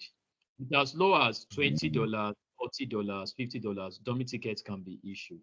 The reason why we can do this is because we have the issuing right as a licensed IATA holder, right? And you can't use dummy tickets to fly. But when you pick that dummy ticket, it's going to come with the PNR number, it's going to come with the itinerary, and it's going to come with the book ID. So when you go to the airline website and type the PNR and the last name of the client, it will display his information. Do you get that now? So that is dummy ticket. It's verified ticket, but it was not fully paid for. The services for dummy ticket go between $20 to $50. So and it's verified. So you don't have to go with a reservation. You are not paying for never pay for a ticket for visas. Because Canada, if you are going to Toronto, for instance, to and fro on visit is around 2 point to 3 point something million. You now ended up paying that and your visa is denied and you can't actually retrieve back your money. That will not be wise. So instead of paying real tickets, you can issue dummy ticket because we have issuing rights. For some of the students or participants today who have been following us in the past actually know what that means. So I don't know if that answers. All right, thank you very much. Yes, it does. Thank you. God bless you. Yeah, you're most welcome. So for other persons, we are going to take your questions later. Apologies to that notwithstanding. Now, if you can see my screen, this is the IATA. For some of us who have been hearing IATA, it looks so nice, IATA. And I might not get to explain so much. I'll just give us bits and pieces about the IATA program, how you too can sign up and register. So we are going to do a live section where you can register for IATA. I think within the shortest possible time we have. Now, IATA is actually International Air Transport Association. They are actually the ones in charge. For every time you buy a flight ticket, IATA is. I can't see your screen, sir. Okay, Ms. Ngozi, how are you, ma? Fine, thank you.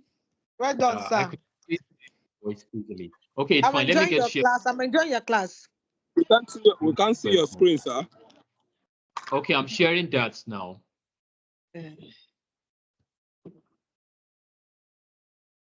Okay, now let me know if you can see my screen. Okay, I'm seeing now. Very clear. Okay. Yes. Great.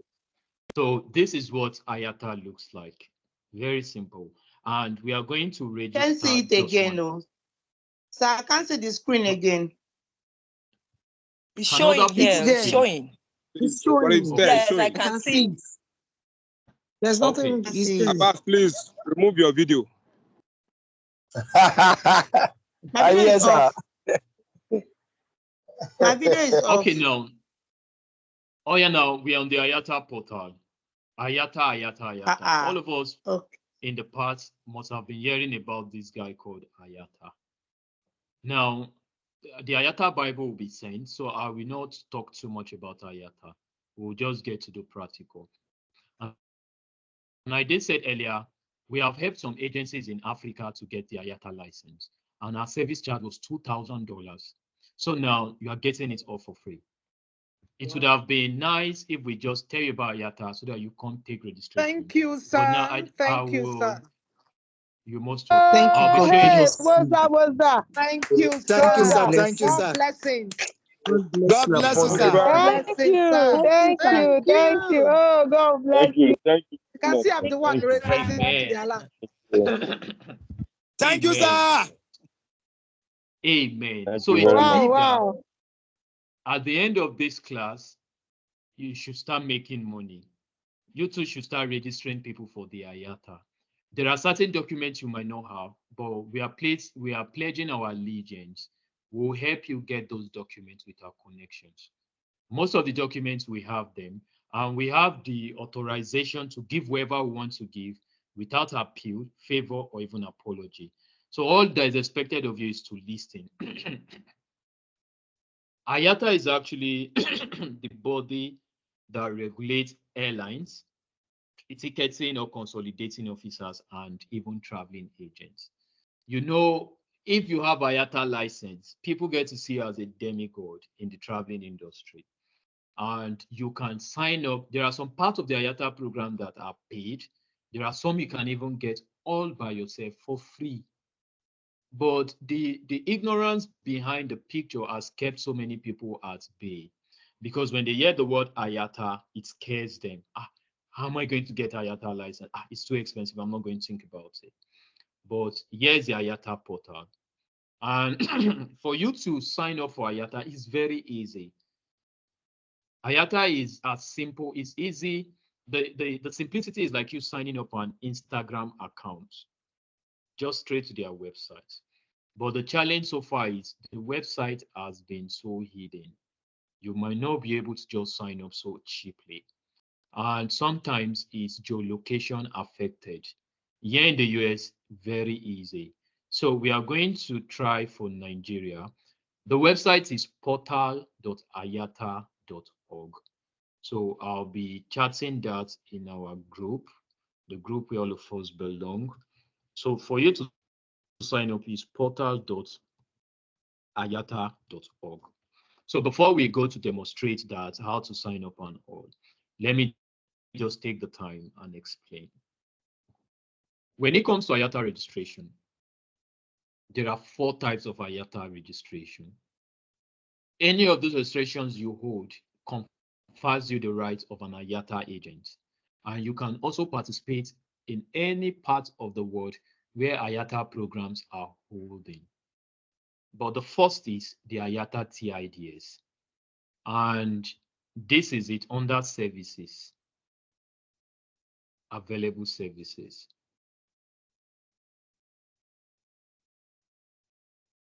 Okay.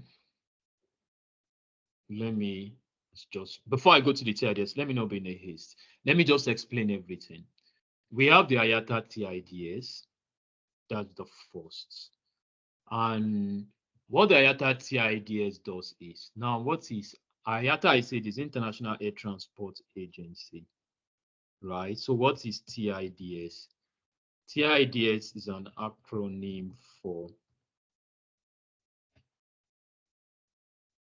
IATA TIDS. Moment. Holding the IATA TIDS is not a complete IATA. Let's not forget that. Because what the TIDS means is Travel Industry Designator Service. This service or this license is usually given to people who are into services like logistics. DHL is holding TIDS. The reason is because most parts of their services does not require them to issue tickets. So that's why they are giving the Travel Industry Designated Service License. You get that now. So it provides intermediaries to other IATA holders. So if I have a TIDS, I can still have the IATA license. You see an IATA license you can use in your office. You can add that, because with that you can still get the IATA ID card, because every IATA member has the IATA ID card. You get that now. So that ID card gives you a global opening. And with the TIDS, you can do so many things. You can sell airlines as well. You can sell hotels. You can sell car rentals. You can do so many of these services. But the challenge is the TIDS is limited. There are not so many benefits with the TIDS, because we are going to look at other services, other parts of the IATA services that comes with other programs, or that other persons enjoy, or other IATA holders enjoy. So now TIDS is part of the IATA accreditation and changes. Here's where you get it. So under this now is where you get the TIDS. And the second service outside the TIDS is the IATA Go Light. Now, what the IATA Go Light does is, or what does it do simply is, if you have the IATA Go Light, you can issue tickets all by yourself. You don't need anybody to issue tickets for you. You can start issuing your own tickets. But for you to do that, you actually need something called the IATA Easy Pay card. IATA has a kind of a dollar card or a Naira card that is being issued by bank. IATA also has that. It's called the Easy Pay card. So if you have the IATA Go Light or the IATA Easy Pay or the IATA Basic certification, which is the IATA Go Light, you can start issuing your own tickets. But the limitation is you can only issue tickets destinated from your country. For I don't understand, that percentage of us who are here from Nigeria. You can only issue SOTI tickets inbound within your country. So you can issue tickets for Lagos to Dubai, Lagos to London, Lagos to South Africa. You can issue those tickets. But you can't issue ticket for Accra to Manchester. You can't, because your jurisdiction for registration is Nigeria. And you can only use that license only in one branch. That is the only limitation of the IATA Go Light. And funding the IATA Go Light, you have to add funds to your wallet. That is just a challenge with the IATA Go Light. You can't issue tickets until you have funds in your wallet. So you must add funds to your IATA Easy Pay card. Once you add funds to your IATA Easy Pay card, you can now use that to issue tickets. The third is the IATA standard. That is what most airlines, local airlines in Nigeria are holding. Most agencies in Nigeria are holding the IATA standard. The only advantage of the IATA standard is it comes with a plan called the BSP. The BSP stands for Bill Settlement Plan. So the BSP is a program only available to IATA standard and other certifications beyond. So what the BSP does is it enables individuals who are holding those licenses to issue tickets on credit. You can see it's so amazing. Once you have the BSP and the IATA standard, when a client gets to buy tickets from you, you can issue these tickets even on credit. IATA will still issue the ticket. IATA will be the ones that will take the bonds. They'll be the one that will take the blame for you not paying. But you must hold a certain security deposit, which in Nigerian Naira is about 20 million Nigerian Naira. You must have that security deposit with IATA. So in that case, for times you are issuing tickets on credit without your clients even paying, IATA will be deducting that from your security deposit with them. For the first and second, you don't need any security deposit. That is more reason why you have to add your funds manually. But for the standard, where you have to use the BSP plan, you have to hold a security deposit. Because if you don't have that security deposit, you can't get the standard. And another advantage of this IATA standard is you can sell flight tickets. You can have more than one branches within your country. So you can have a branch in Nigeria, Lagos, Nigeria. You can still have another branch in Abuja, Nigeria. You can still have another branch in Port Harcourt, Nigeria. And in all of these, your branches, each of those branches can still use your IATA login or your IATA code or your IATA information to issue ticket from any of those branches because you have the standard IATA license. So in that case, they can even issue without paying under the BSP plan. Now, the last is the IATA Global. Now, the IATA Global, as it seems, you will enjoy all the benefits of the standard, and in sequence to those services, you can have branches in more than one branch. Do you see that now? You can have branches in any part of the world you want. You can have a branch in China, you can have a branch in Nigeria, you can have a branch in London, you can have a branch in any part of the world. And from any part of the world where your branches are, they will be able to sell, issue tickets, even on credit, because the BSP plan also applies for you. And beyond that, also now, you can sell both tickets within your nation and tickets outside your nation. Someone holding an IATA Global can sell ticket for Accra, who is holding IATA Global in Nigeria, can sell ticket for Ejan to Manchester, can sell ticket for Toronto to Washington, can sell tickets in any part of the world. There are no limitations to that. So that is the IATA standard. Sorry, global. That is just the disparities between them. But outside these 4 registrations or 4 certifications, there are still other part services that is known as the NDC. NDC are still airlines in the IATA program. But what these airlines do is they only sell discounted flights. But if you are not holding the IATA Global license, you won't be able to issue tickets for those airlines. And still don't forget, for some of us who are joining us today, every time you buy tickets, IATA is the only recognized body selling tickets to the whole world, excluding the United States. In the United States, the body that regulates ticketing is the ICAO. But for other parts of the world, IATA does. So now, the cost of the ticket is not decided by the airline, neither is it decided by the traveling agent, neither is it decided by anybody. IATA are the ones deciding the cost of the ticket. And IATA give every ticket cost to all of their participating licensors at the same rate. So each and everybody goes back to start selling at their own rate. That's why you get to ask questions. Lagos to Gatwick, London. Airpeace is selling 900,000 naira. Qatar is selling 600,000 naira. Egypt is selling 2 million. So you ask, why are these prices not the same?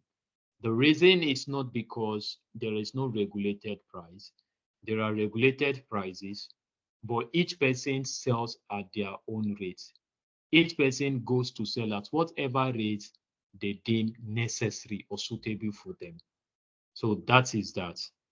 So let's not get to forget that. And in sequence to that, that is the NDC. So to get started, I'm going to turn off my own screen. And we ask someone who is a participant. I don't know, is anybody that is using laptop to join the meeting? If you are using laptop I did. to join the meeting. Yes. Okay, so Joy, can you share your screen? Because I want us to register from using a client.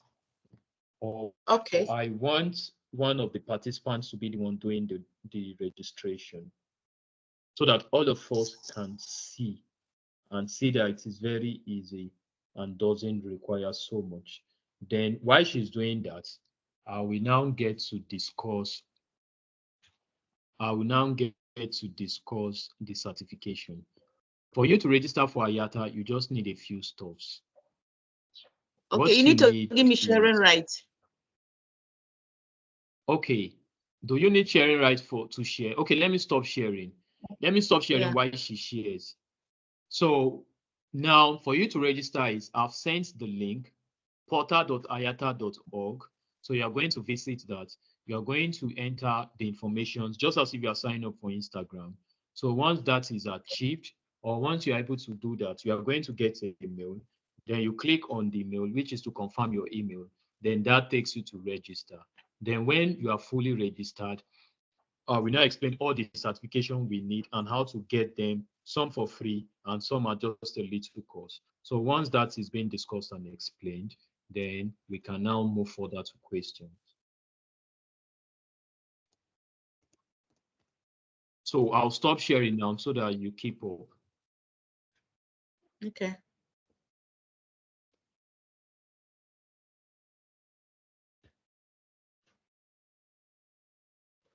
Hello, sir. Hello, sir. Hello, sir. Hello, sir.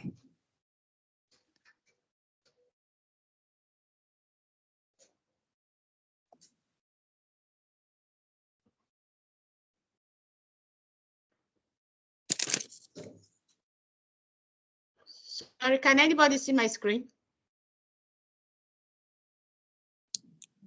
He just went off. He came off Has gone on off before, again. but it has gone off. You can. You can see it. No. No, it came up before, but it has came gone off on now. and went off again. Okay, let me see.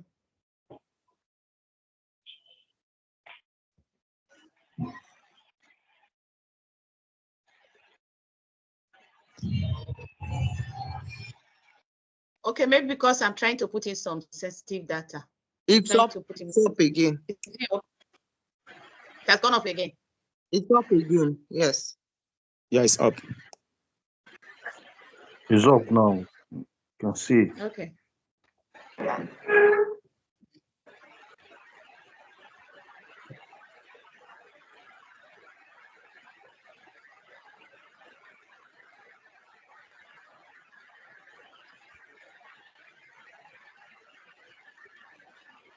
You mentioned business name. When registering, do we use our personal name or our company name?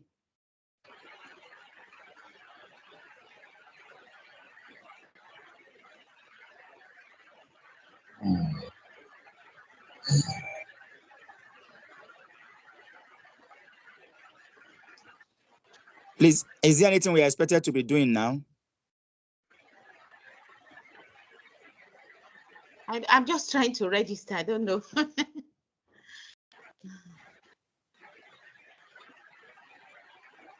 Hello, sir. Are you there? Do it later now. I don't know. Is he online? You click on the travel agent. I know. Is our lecturer online? I don't know whether you see what I'm doing. He's not here. Just continue. The other segment, I don't know whether that one is to click all this. The meeting is supposed to close by 6. Maybe he has gone out.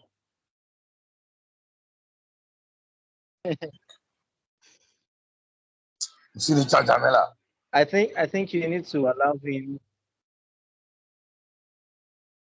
Well, you can go on with the registration now. We are watching what you're doing. Okay, I think it's done. So I should check my email.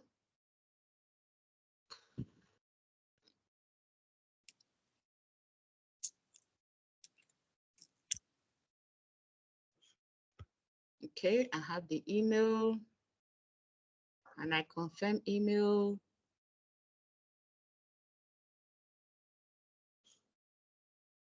Okay, so I should create this password now.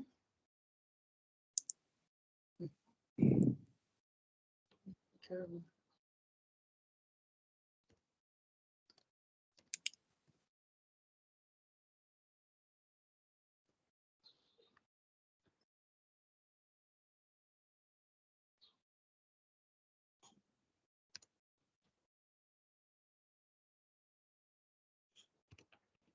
Let's go.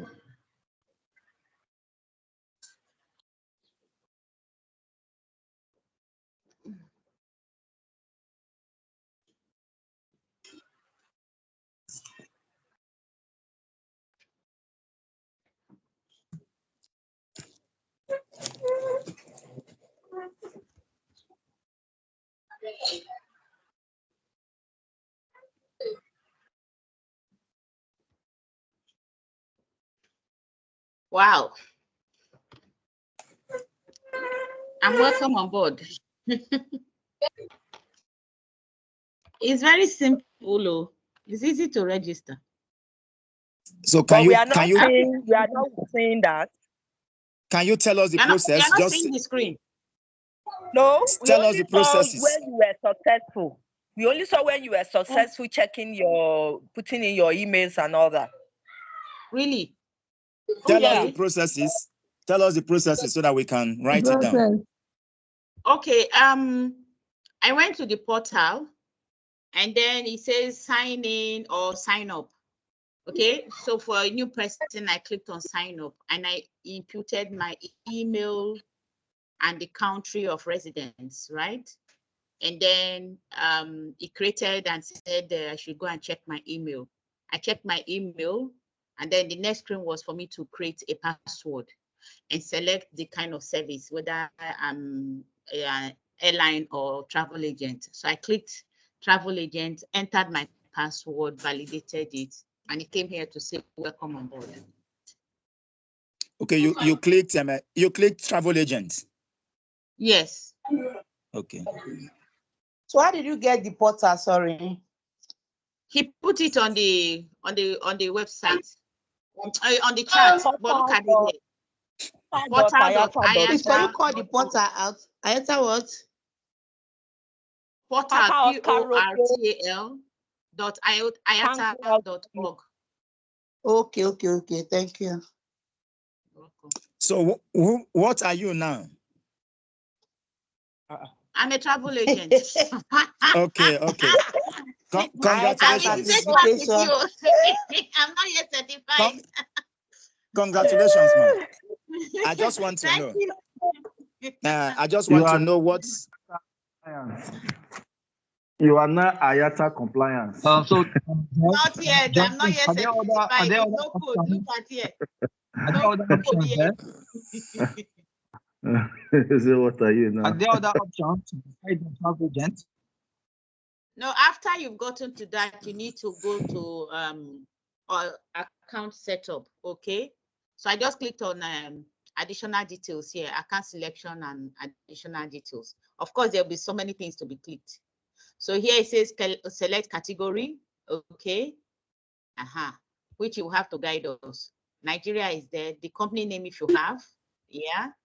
And what else? You search and all of that. So I don't know. Then there's additional detail here, and then there's confirmation. I think there are other things to be done. Let our teacher guide us. I don't know. Hello, sorry, Joy. I'll just quick. Joy. Sorry, were there other options besides travel agents? Admitted. Sorry? The other option was airline. There were two options, travel agents and airline. No, there were three. Okay, all right, thank you. Excuse me, Joy. The teacher is waiting to be readmitted. Can we just get in the waiting room. Hey. What happened? Admit him, you are the But I didn't get anything on the waiting room. Where's the waiting room now? Let me stop sharing so I can see better. People. There are other options. So you will click the drop down arrow, and to show you other options of what is available. You can see accommodation there. You can see financial. I think it's Ms. Kuzang that can let him in. I cannot see him to add him. I can't see waiting room. I think it's Mrs. Kuzang that can add him.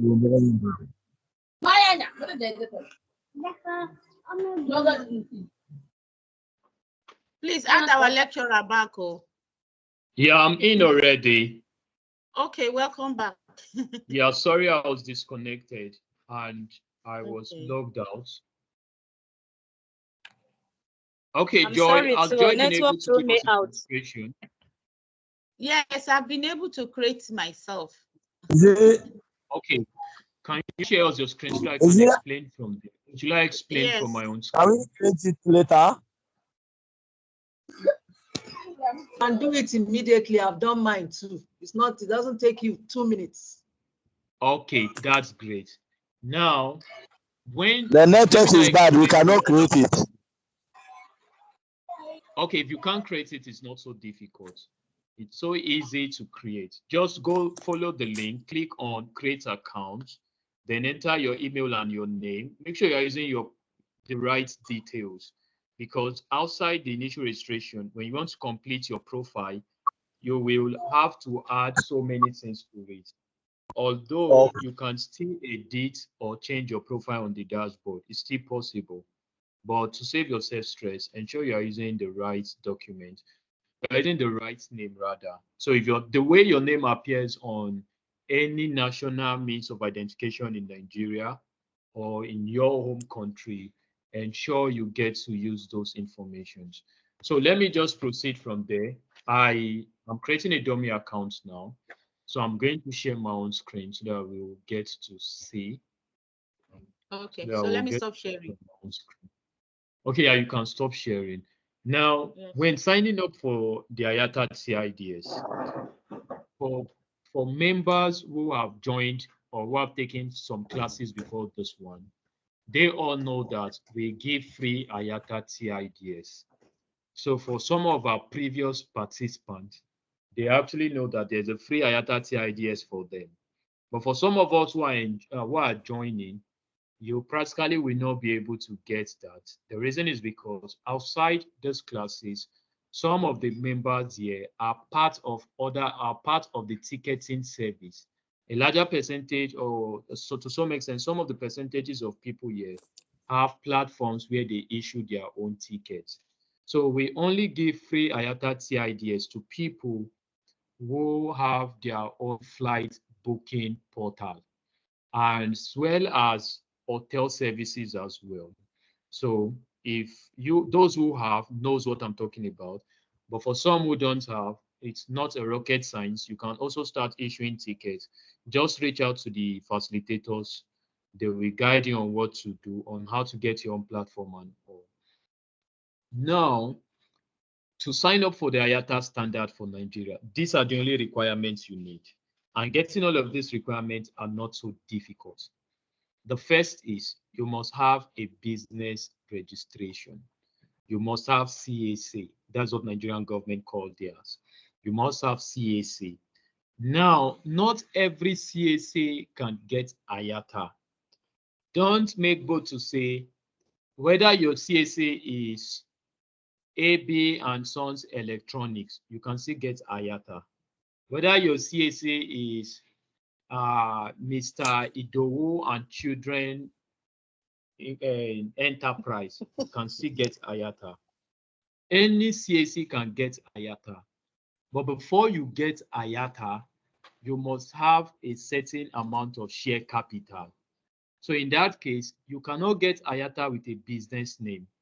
You can only get IATA with a limited liability company registration, a public holdings or private holding companies. Only companies can sign up for the IATA program. I believe when the IATA Bible will be shared with us, you'll still get more information. So when you feel you need the IATA and you want to go for the IATA, ensure that you have your business registered. If you don't have your business registered, you can still reach out to the facilitators. They will guide you on how to get your own CAC registration within the shortest possible time. So in doing that now, you get a registered business. And it's not just you registering your business. Just like I said, whether you register AB Travels and Tours, Cheesy Ticketing Company and Tours, that is not a yardstick. It's not a yardstick that you'll be given the IATA license. The yardstick is you must meet the following requirements. You must have a business, your business or company, you must have a company registration. That is a registered company. And you must have a certain amount of share capital. The minimum share capital requirement for your registered business is 30 million. You can see it's a little bit expensive. That does not suggest that you have 30 million naira. No.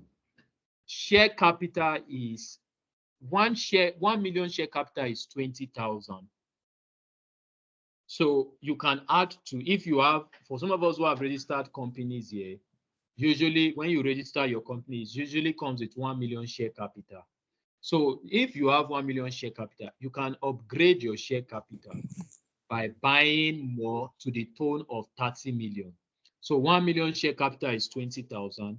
So if you want to buy 10 million capital, that is 200,000. 20 million share capital is 400,000. And 30 million share capital is 600,000. So you must have a 30 million share capital. The reason for this is so that when your business grows, you can even list your business in Nigerian Stock Exchange. You can still put your business out there in other stock exchange, and people can buy your shares and buy your stocks as well. So that is the first requirement. Once you have this, you have done all of the heavy lifting. And if you have an already registered business already, but you don't have up to that amount of share capital, the facilitators will still guide you. The cost of each million share capital is 20 million. They will guide you on how to upgrade your CAC to that. Now, the second requirement is you need a letter of recommendation from another existing IATA licensor. IATA won't believe you to run the business effectively. They need other people who are holding the license to actually vouch for your operations, that yes, please give so and so is a good person, is going to do the business for real. You get that now. So that is two. The first one I said, you need a CSO registration with a minimum share capital of 30 million Nigerian naira. The second requirement is you need a letter of recommendation from either an IATA licensor. So in that case, you don't have to worry. We will give you for free. Because if you need recommendation, it's something we will give you. Since for everybody who is part of our white label solution program, who are issuing their own tickets and all, we will be up for them to ensure that they get it easy peasy. So you need a recommendation letter from either a GDS provider or an IATA holder. Now, the third requirement is you must get a bank statement of 20 million Nigerian naira. So in the case where you don't have 20 million, let's take for instance, Kuzang Travels, Fly with Great Dave, Enhanced Fly. Those people need the IATA standard. IATA has actually created a platform where you can collaborate. So one or plenty or more than two traveling agencies can come together, apply as under one name, then they will each of them will be given the license. But each of them have to use one operating license. Reason to the fact that if one agency cannot the 20 million share capital, also the 20 million security deposit, then one or two persons can combine. But in the case where you can't even raise it and you don't want to combine with anybody, if you can do proof of funds, what they just want is your bank statement, but it's verified. They are going to verify if that money is there.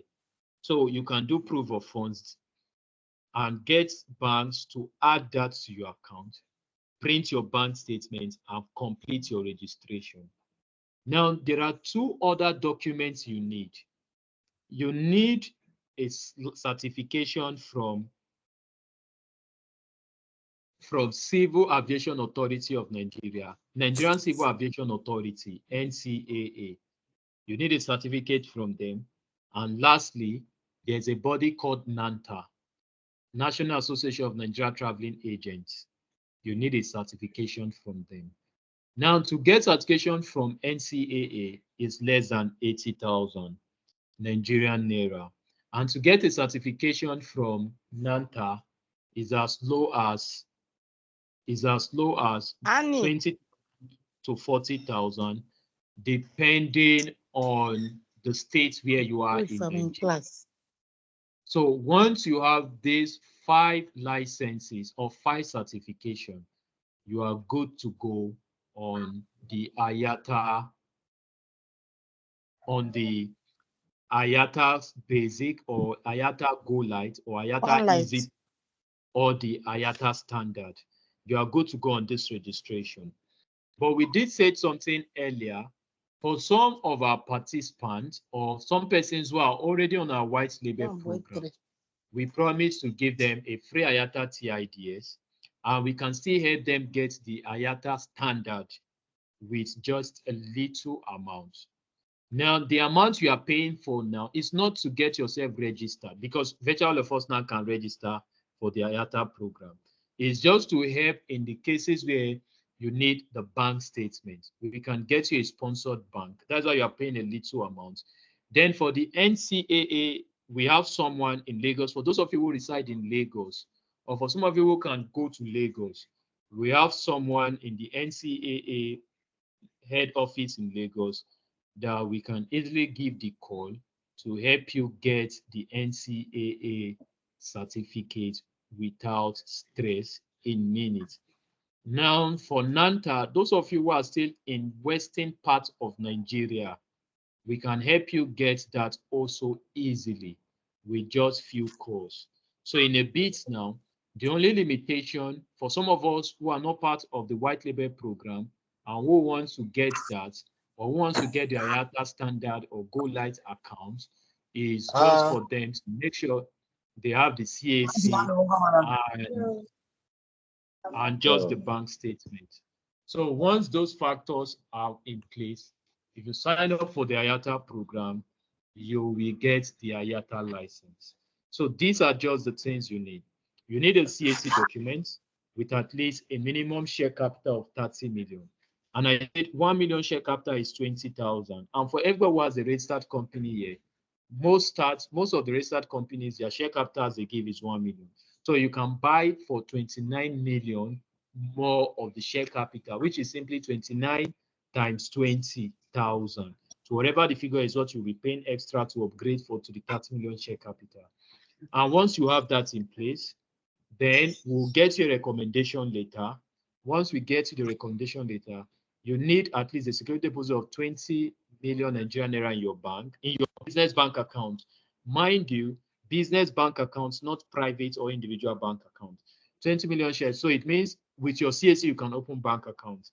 You get that. So once you have that, then the next thing you need is your NCAA certificate, while the next is your NANTA certificate. Once these 5 requirements are met, you can sign up on your own, or if you have clients or people want to sign up for the IATA program, you can charge them whatever amount you want to charge them. Ensure that they have all these requirements handy. And the ones they don't have, you can still reach out to us. We'll guide you on how to get that. Then you get everything in place. That is the portal. You too can register today. Anybody can register. It's not rocket science. It's not highly technical. You don't have to be tech savvy. You only need to know how to read and write. It's something you too can do. So once all of that are in place, IATA will take 2 weeks to verify all the information. And once the informations are correct and true, you'll be given your IATA license, you'll be given your IATA ID card, and you can now be added to the IATA program. So you can now tell friends and families that you have IATA, including your client and customers. And that will increase your standing rights, and people will get to trust your businesses more. But still notwithstanding, you don't need the IATA to sell. All of us who are part of the white label program knows that. Once you have our own white label, you can use our own license to still issue tickets in your own business name, and the tickets will be valid. What do you mean by white label, sir, please? Okay, the white label is actually a solution our agency uses to empower people, businesses, educational institutes, consultants, and traveling agents to have their own flight and hotel booking platform. So with that white label, you have your website and your business details from where clients can buy flight tickets from you from any part of the world. How do we become part of it? Label. Okay, you will reach out to the facilitators. They will guide you, and they will guide you on how you can join and how you will have the same as well. So all you need just to reach out to the facilitators, that's all. So in view to this now, that is all you need for the IATA. And more information on the IATA is contained in the IATA Bible. So at the end of the program or the section tonight, I guess it's getting late over there, the facilitators will share or send us the IATA Bible. For those of us who have the time, take the time to study it so that you can be astute enough And if you have other questions, you can still reach out. I believe at the end of this section, I don't know, maybe the facilitators will make available my WhatsApp contact, so you can reach out for questions and all. So in view to that now, I do understand some of us might have pressing questions, or there are other questions you have been wanting to ask. So I think we have 29 minutes to do all of that. So if you have a question, just put up your hand and I'll call your name, then you'll get to answer. So I think we have Mrs. Tina. Mrs. Tina, I guess you have a question. Can you ask your question, please? Okay, thank you. Thank you very much for the education so far. Please, for the stay in Canada, can we do with children? Look at these things. Put them away. Okay, your question again, please. When you are done. That short stay, that short study made mention of. Can it be done with children? Yeah, if you are a mother, you can go with your children, but you can't go with a dependent that is 18 years and above. Okay, for that short, like yeah, in that short program, yeah. So 52 weeks, Abby. Weeks, yeah. Okay. Okay, I will chat you more on that. I have a client right now that got a UK visa, but is a visitor visa for 2 years, and she wants to go with Jackpa with the children. So okay. Okay, that's fine. We'll talk about that just to save us time. So I will guide you on how to guide them as well, so that you guide them correctly. Okay, please. And I have another question about the insurance for that against zone. Which one will you advise us to buy for our clients? Okay, by tomorrow, you too can sell the insurance policy. That is why tomorrow's class we answer that question. Now, why are we doing this? First, now when it comes to IATA, you have basic knowledge, so you can do IATA registration if you want. When it comes to visa services, you too can start doing visa services if you want. Yeah, I want. Thank you. Hello, good evening, facilitator. Hello, sir. Hello.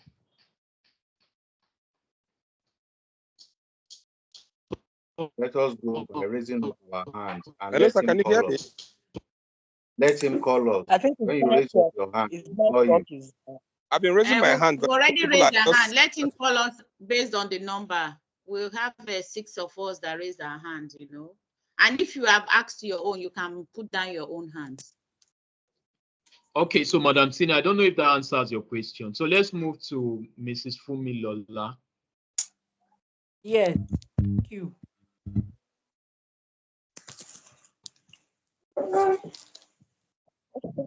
My question is actually, I think you have answered it. It's based on the shares, the capital shares to get the IATA.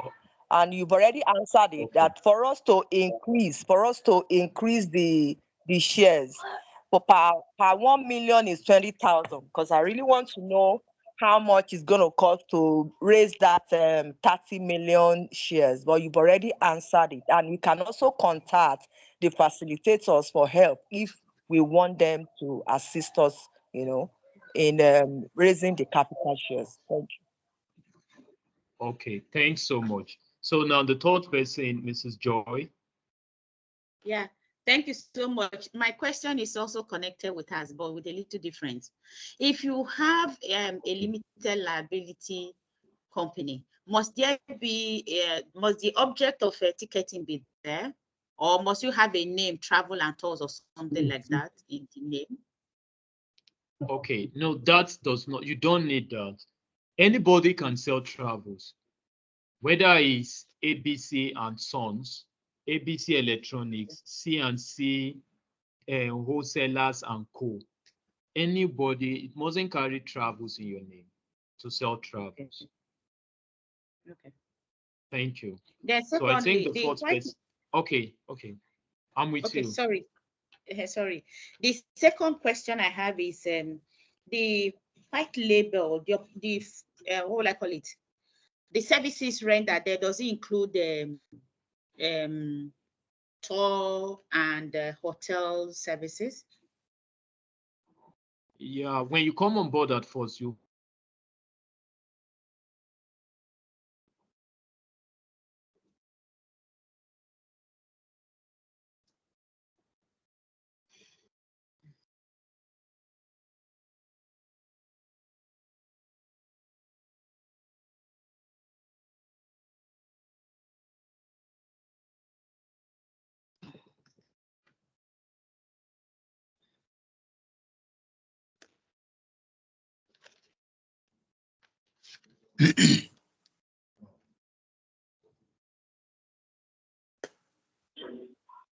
Hello.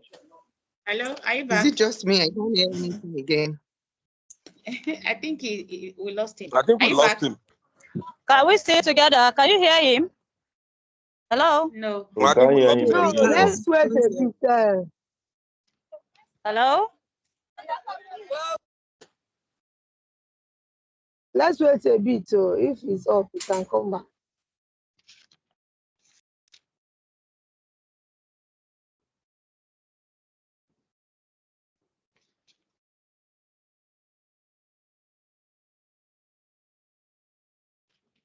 okay now. So, Mrs. Joy, I don't know if that answers your question. Sorry, I had issues with we lost you. The last part of my question has to do with those short courses. So I want to appeal if it's possible for you to give us the list of those courses, as well as peculiarities of the various countries for visa application, if you have a document, that contains them for a guide. Yeah, that will be shared with us at the end of the class. A bit that will be done with the facilitators. So the facilitators will give us a PDF document of those schools and what applies for each of them. Thank you so much. That's all from me. You're most welcome. Oh, thank you so Okay, much. I think Thank you the so next person, yeah, is Mr. Felix. Mr. Felix, yeah. Okay, thank you very much, sir. I think Mr. Joy's question addressed a lot of my concern. I was going to ask you for those schools that with short courses and all that. But again, can you share your own details so that we can have some personalized questions addressed to you, please? Okay, now in a bit now, the document in question, I'm still the one, I've compiled the documents, so it will be shared. You get that now. So the facilitators, because I can't reach any of you outside the facilitators. So that is more reason why the facilitators will be the ones who share the documents. But trust me, they are self-explicables and it's what anybody can do. You don't need any form of special skill to do it. It's just straight jacket. Okay. Okay, so now, let me now, then I'll ask my question if it's not going to be personalized towards you. Now, I have this challenge. I applied for TRV to Canada. And then, of course, it was denied. And then the reason given was the exchange rate, which, of course, went terribly high recently. And so I now try to reach out to the agent who did that for me. And then they are asking me to pay a huge sum of money again. But I think with this experience and exposure I've gotten here so far, I think I will be able to handle it myself. So I want to ask, is it possible I could just ask for the details from the agent and then handle the whole thing based on this experience I've garnered here, and then handle it all by myself? Okay, now for TRV, do you mean a transit visa? Not a transit, it's a temporary residence visa. Okay, temporary resident. Okay, that is a visiting visa. Yeah. Okay, now, so in that case, now you were denied. Yeah, you can still reach out since you have attended the biometric. So it means all of your informations are still on the IRCC portal. Right. Yes. So just ask the agent, please let him give you your login details. Yes. So what you do is when you send you your login details, you still come back to the Canada.ca website. So when you come to the Canada.ca website, you'll just log into your portal. So when you log in, then you'll be able to say if you should continue the application from there. But if the denier, because for every denier, there's always a reason. Do you know the reason why you were denied? I think they said it was the FX. That's the balance in my account wasn't sufficient because of the, in January, the FX rate got high. The insufficient the fund. proof of fund was the issue. Yes. Yeah, proof of fund was actually the reason. No problem. Yes. So at this time now, it's either you brace up on the proof of funds or you possibly have to use.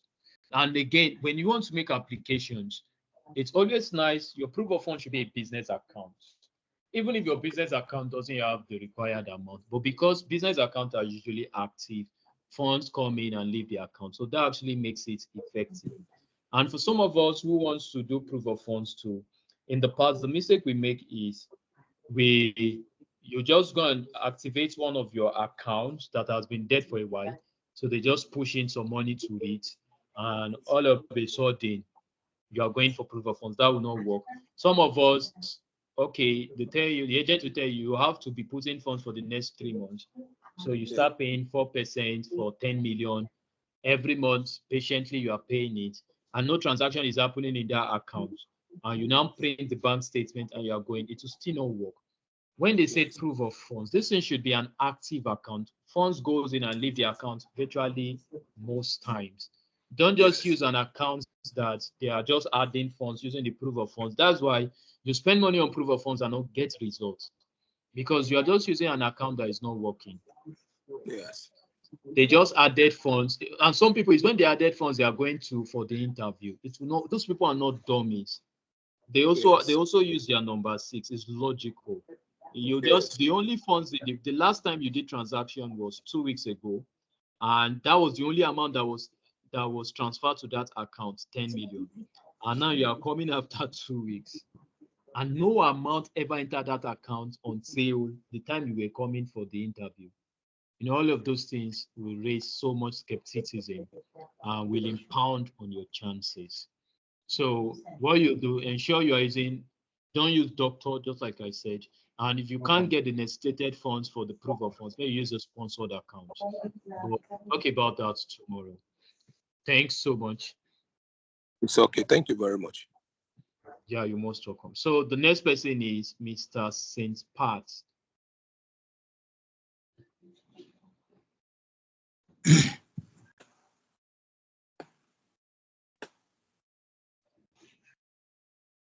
Mr. Saint Pat, if you're there, you can ask your question.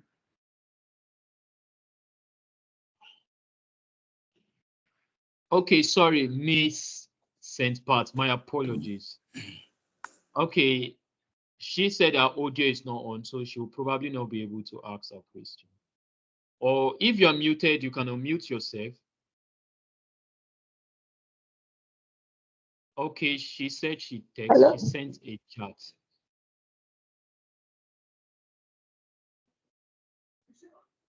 Okay, I will get back to. Okay, you can. Okay. Thank you so much. Okay, what you just said now, I have a client currently that did search for UK. She has a savings account, and she moved the account, 8 million, to the account that she wants to use. How do you see that? From one of our savings accounts to another to the account she wants also to have use. money. Yeah. Okay, now the question is, if this, even what I'm about saying is correct, it was from our own account, that means the same name being transferred to another name but a different account, and that will not be too bad. That could still work. But she should not just put the funds there and not do anything. She should be transacting. Other funds should be coming in. She should be spending, and funds should be coming in. Just keep the account active. It shouldn't be that you're just building accounts for the essence of traveling. It should be an active account that you use almost all the time. I think that is actually the best way to go about the process.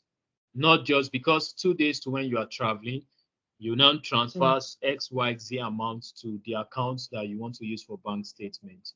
Or 2 days when you are going for the interview also. That will not be too good. Since you know you'll be using XYZ account, start putting funds in their account and try to be spending in between intermittently.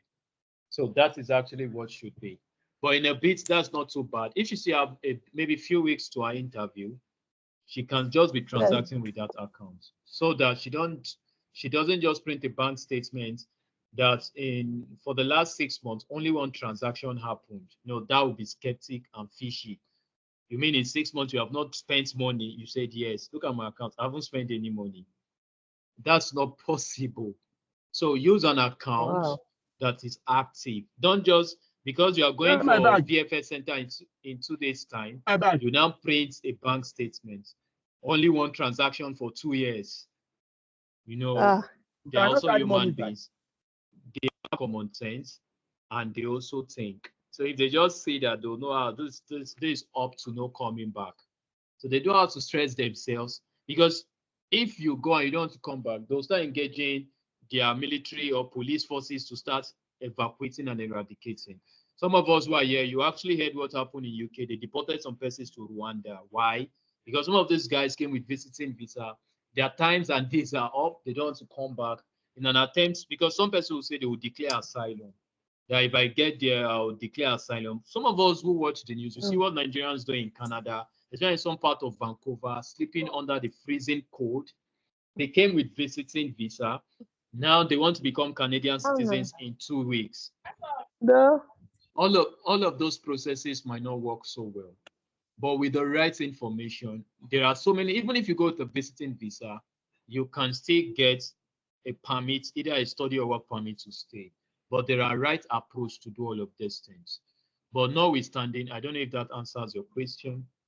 So that yes, it did. In fact, this calculation of proof of fund, I think I have to apply it from my current clients, because from your calculation, that's so amazing. This amount won't go. 8 million won't go for 2 people, even if you are staying 5 days. You can't see. So that also now has cushioned you some ease. So there are one thing you should always know is, don't remember in my statement, every visa denier is not the center's error. It's not the embassy's issue. It's not the consular's fault. It's still the travel agent's fault or the client. Because some travel agents don't have ample knowledge about this. No problem. Tomorrow we are going to talk about immigration laws, and I'll make recommendations of some courses you two can take at least, so that you can actually know what applies when it comes to immigration, the right information and what you should know, and still get some certification to that effect. So we'll look at all of that tomorrow. One more thing, please. Just this is a student, and he has gotten his PAL already. We've gotten a school, gotten PAL, but this GIC. Okay. Hello. Yeah, I'm with you. We are doing that. Yes, we are doing that. But after that GIC, that's the keeping the living expenses there. Is it supposed to have much money in his account again? Okay, now there's this saying, Canada. I guess that is for Canada. Canada with Canada. The recent problems. If you remember, before January 22nd, there were nothing like attestation. And for some of us who are current with immigration news, you'll go find out that most schools in British Columbia, their licenses were withdrawn, and all of them were banned from admitting students for the next 2 years. And not just that, some students who are in those schools also were affected. What was the reason? It was as a result of accommodation. Because of the massive influx of people in Canada, accommodation cost has increased. And that was why the proof of fund for study in Canada was also increased, especially for those who are holding study permits, not for the short course program, for the study permits. The proof of fund was increased from about 10,000 Canadian dollars now to 20,000 Canadian dollars. Yes. You get that now. The reason is because of the cost of accommodation. Cost of feeding is still minimal, transportation is minimal, but accommodation cost is just so expensive. To get an accommodation in Canada is so expensive. So regardless the GIC, your client still have to hold that amount. Otherwise, he or she might be disqualified on the ground of proof of funds. Hence, he has gotten his attestation later, so that's easing the stress. But he still needs a substantial amount, especially if it's an undergraduate going for a 3 to 4 years program. That will actually require that amount. But for further clarity, you could still put a chart after the class. In fact, sorry, I need the contact. I joined late, so don't even know you. Okay, I think the class is recorded, so you can still get the recorded version of the meet, and you can reach out to the facilitators on that. So I think the next person now is, I don't know if Mr. Joseph has asked his questions. Thank you. Okay, you're welcome. So Mr. Joseph, you can ask your question.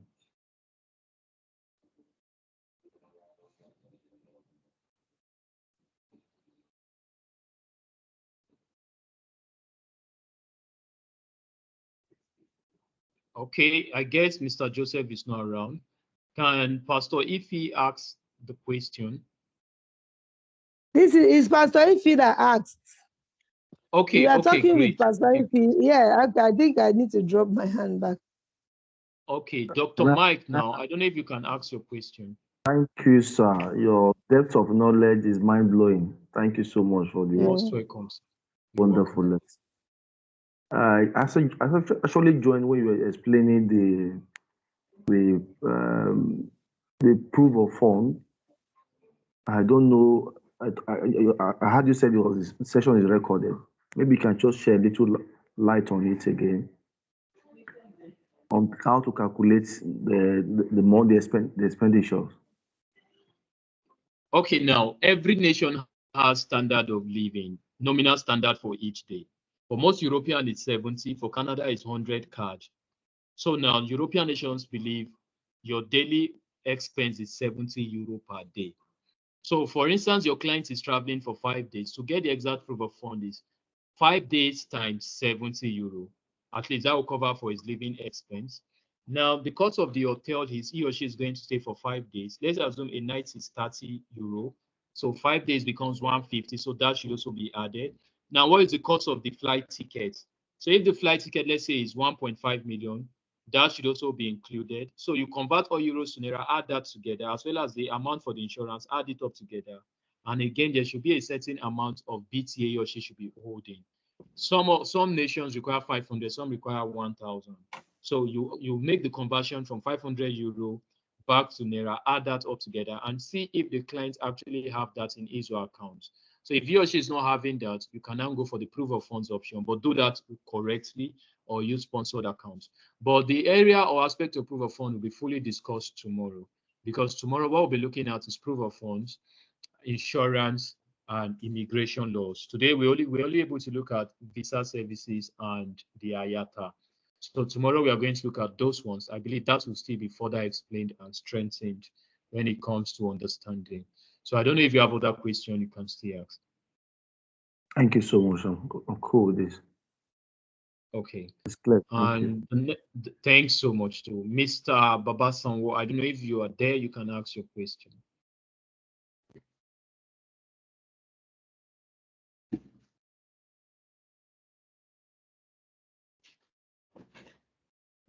Okay, I guess it's not there. Can Kelechi ask the question now?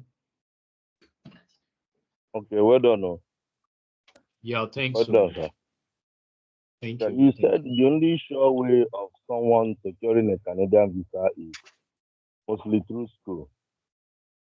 So what about I can't seem to hear your question. I can't hear you. I don't know if I'm the only one. Me? Yeah, I can hear you. Can you hear me very well? Very yeah, fair. I can hear you. Okay. I said you said the only sure way of someone securing a Canadian visa is through school.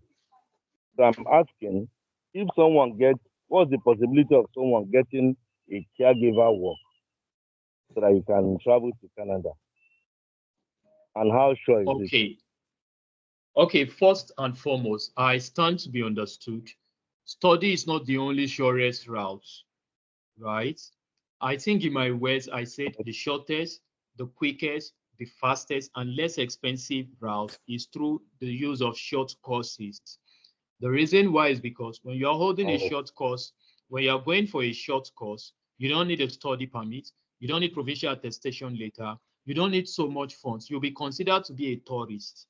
So they don't see you as a student. But all you need is just to get the Canadian visa.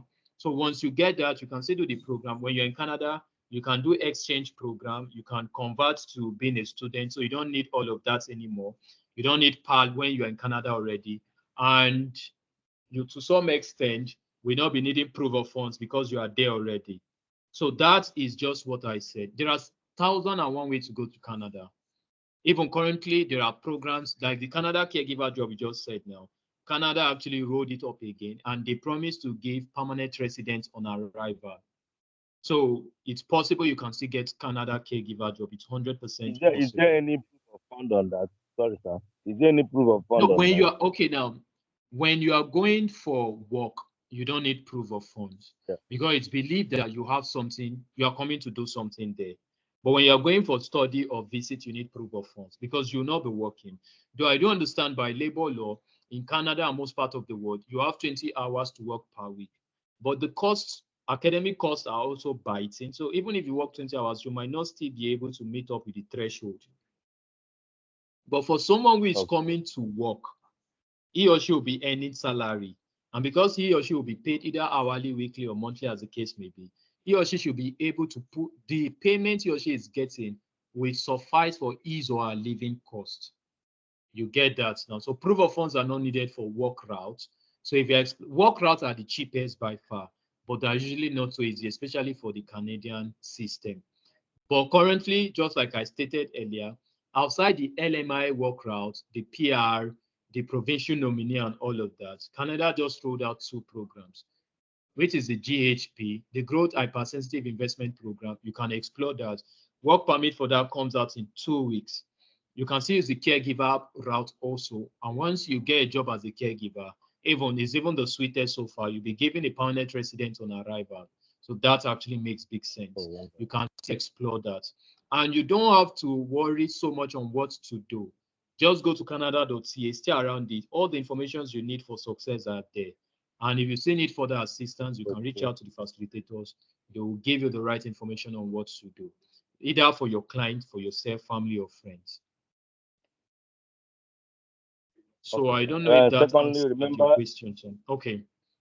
Yeah, you have answered it. And secondly, remember I won 20K answering your question correctly. I don't know if oh my God. Oh God. You know you are the one that won it. We are rounding up already. So I'm sending my account Okay. Yeah, for the this one, everybody is winning. No, everybody is winning. No, make sure you submit your title. No, wait, Madam Dorcas, I'm coming. Yeah, Madam Dorcas, we have pastors here.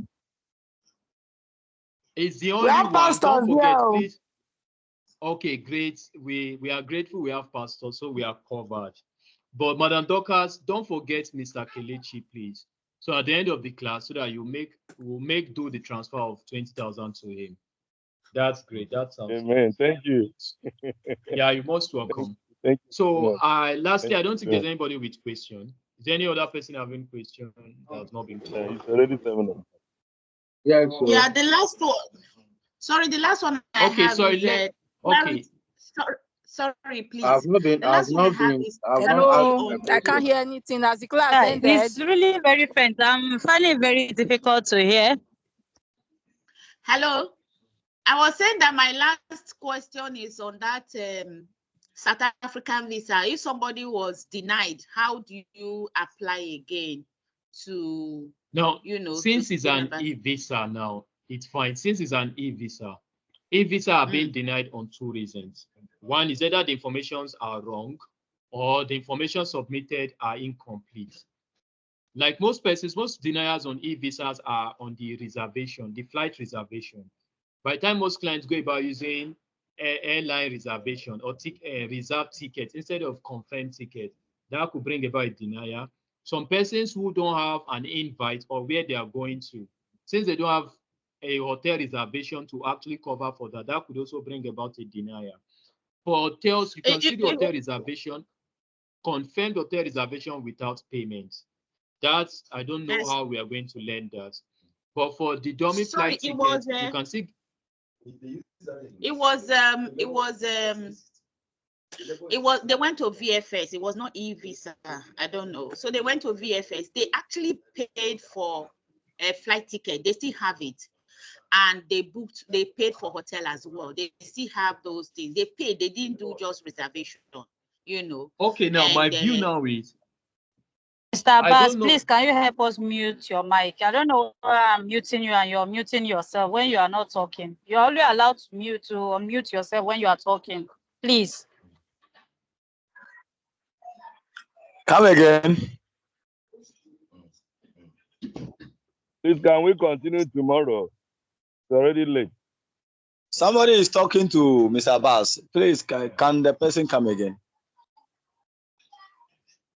I was asking a question about the South African visa.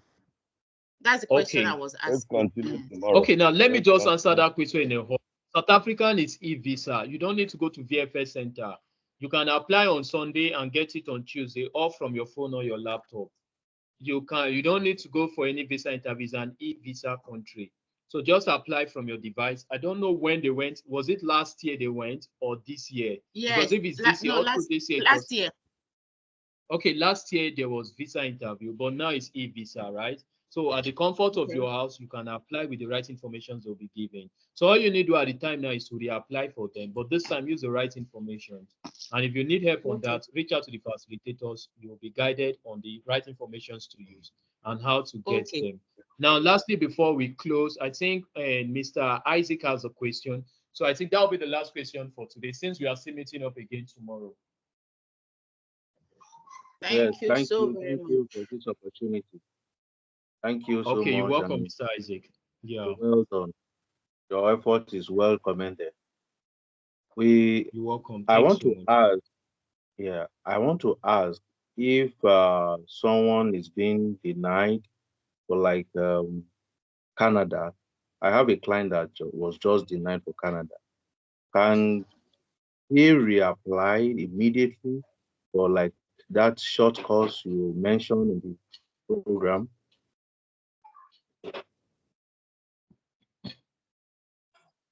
Did you hear my question? Yeah, I did not. I think I lost you at the point. Okay, I said a client, one of my clients that was just denied a tourist visa to Canada. Can he reapply immediately for like the short course program like you mentioned? Okay. Okay, so what is the question? Is it the right thing to do or what? Yes, is it right for him to reapply immediately? Knowing that he was just denied as a tourist, a visitor's visa. Okay, now let me reiterate. A denial is not a ban. A denial is simply one or two things are not right. You didn't get one or two requirements correctly. That's a denial.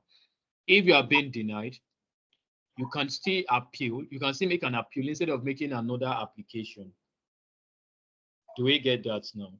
There's room for immigration appeal. You can still appeal in case of a rejection or a denial of the visa. But in the case where, because he was denied and he already went for application, it's still possible. Canada don't mind. Even if they deny it today, you can still come back tomorrow. It's your life, it's your choice, it's your money, it's your decision. They can actually, unless you have a ban. If you don't have a ban, you can apply as much times as you want. But whenever you're applying, make sure you're using the right route, the legit or legal documents, and you are meeting all the requirements. And do you know the beauty of all these things? These things are not hidden.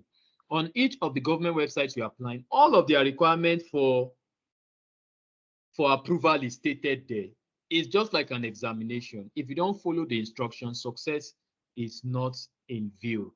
So for everything you need for visitor visa, whether UK or any nation, always refer, especially for most of us who are traveling agents here, don't rely, because what most people do is they give their services to other people to help them do it. The people who are doing it are not any better. They are only informed. So invest in knowledge, invest in time, spend time on this government website, know what they need. And in cases you need more information, reach out to the right people for the information. Because for Canada Visitor Visa, on their website, they have spelled out what you need.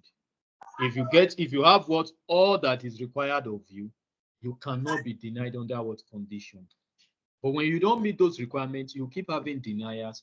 And Africans, we blame our failures to village people, whereas these guys are even innocent of the blames. Because we are not using the right document, we are not meeting the requirements. For anything that goes wrong, it must be our village people or someone who's praying. That's why I'm not against the spiritual aspect. God can do all things, I know, but he doesn't do stupid things. If you don't have the right approach, God will not get to do the right thing too. You have to do the right thing for God to do what he's supposed to do. So he can still apply as many times he wants, but he should always do it the right way so that he gets the results. Thank you. Thank you. So I don't know. Okay, you're most welcome. So I think that is all for today. Yeah, and I don't believe nobody has question anymore. So tomorrow we'll be meeting. I don't know. We'll be meeting all things being equal by the special grace of God to discuss the other 3 segments. So thanks so much once again for your time. And those of you who want money, we are grateful. God bless you. And some of us don't interject and did not allow us to answer important questions. Okay, thank you very much. Thank you very much. You'll be giving us says thank you. All right, thank you very much. Thank you, Mr. Wells. Thank you very much, sir. For the knowledge you have really released. Thank you so much, sir. God bless you. Please, ma, please don't forget to send the recording. Thank you. No problem. Any information you need, just drop a reminder in the group. Hello? Okay. Are we still together? Okay, ma, please, the recording and the Bible. Are we still together? Yes, ma. Yes. All right. Please, all right. we need So the recording. Yes, we are going to get the recordings, hopefully. And thank you so much. So tomorrow, please, let's try and get our networks ready so that we'll take the concluding part. Hopefully, we'll be concluding tomorrow. But if you don't want us to conclude tomorrow, no problem. You can add payment so that we'll continue. All right. Thank you so much. Thank you. All right. So for those in Gamma's class, any information you need, just drop it. And for those in the other general lecture room, you can still drop every information that you need or reminder for anything that you requested for, so that we'll attend to you. So thank you so much for believing in us, and also share the good news of what you are learning and all the information you are getting. Tell people about Kuzang Global. This is what we do. We deal with hospitality in this, with our hospitality industry training. So any training that has to do with the hospitality industry. So please just share the good news and also plan to be available. Don't just wait for recordings. Let recordings be giving you like an aftermath, but be available to ask your questions. Yes. And I believe it's better off that way. Yes. So see you all tomorrow. Thank you very much, and God bless every one of you. One time. Same time. All right. Same time. 4 p.m. No Thank you. All right. Good night, everyone. So we'll meet in our groups. Yeah. Thank you. Okay.